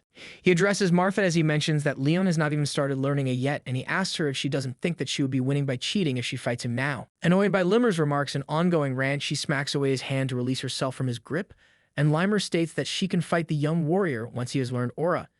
She adds that she was going to stop anyway. The head instructor then commands the young trainee to head over to his spot too, and he obeys. Martha also walks away with a frustrated look on her face. Wrath does not seem to be too happy with this conclusion to the brawl as he flares up in rage and he questions Leon's actions. He asks if he is not going to punish the woman who tried to punch him, exclaiming that he wouldn't be satisfied even if he were to rip off her limbs and lock her up in a glacier. Jeez, that's a bit harsh. Our hero expresses that he did manage to land a punch though, but this is still not enough for the spirit of the demon lord as he claims that her skull must be crushed. But with a calm mind, Leon states that now is not the time. He walks as he plans and speculates that it's much better to bet over the top training spot when he has something better he can take from her. Wrath observes him, and he wonders what the young warrior is planning. Following the other students, they walk into the training hall after Lemur, and he asks Wrath to wait because he will get his revenge later. The sun falls as time passes by, and upon the scene of the setting sun, the students stand in lines as they perform multiple stances, and that is when Lemur announces a 10-minute break. The focus now shifts over to Burn, who takes a sip of his water to rehydrate and recover. He then looks over at his hands to contemplate his success, and he elaborates that it's not easy. He adds that it was not hard for him up until the second level, but he raises concern for the third level because of the advanced principles that are mixed in the training regime. Now turning his head, he looks over at our hero as he observes him and concludes that even though he started from scratch, he was able to learn the training regime in just a month. Comparing himself to our hero, he elaborates that it took him a month just to learn the 7 foreign fists. And he worries that at this rate, Leon will be able to move on to swordsmanship training at the same time as him. His attention is diverted by the constant clattering of wooden swords upon the targets, and he turns his head and observes that it's not only him who feels rushed. He notices it to be Martha Ziegart, who trains diligently without taking the break while everyone else rests. Now breathing heavily and catching her breath, Martha takes a brief moment to reflect upon her progress as she compares it with Leon's. She mentions that this must be his first time learning fist techniques, which confuses her as she questions how he can improve so quickly. She adds that it's not like he knows the fist techniques already like Pern and Lumen. Still, she expresses that even with the bitter cold curse, his body is not in a normal state, which raises the question, how is he able to train all day? Worrisome and frustrated, she grits her teeth and expresses agitation as she exclaims that she cannot fall behind. Now for a quick backstory, we are told that she has always been referred to as the horrible talent because she had fallen behind everyone else in her year. And she narrates her story. She was always the chaser ever since she was adopted by the Zickart family. She surpassed all the other kids who were arrogant and boasted about their direct or indirect lineage title and who called themselves geniuses. Martha laughed at their despair. She believed herself to be a genius, claiming that she always has been better than the others. However, her complex and anxiousness has gotten to the point where she can hardly deal with it. Later in the day, Martha walks forward into her annex as a servant greets her and commends her good work. But the girl does not pay heed to the servant as she passed next to him. The man observes the anxious miss and he calls out to tell her that there is no need to feel rushed or hurried. This surprises her as she stops in her way and she turns around to face the man. She asks the man about such a claim and he elaborates that the young master Leon has been surprising a lot of people lately. However, he remarks that he will never be able to win against her. This grabs Martha's attention, so she asks the servant what makes him think that. This is when he explains that the young master has a critical weakness, something that he can never overcome.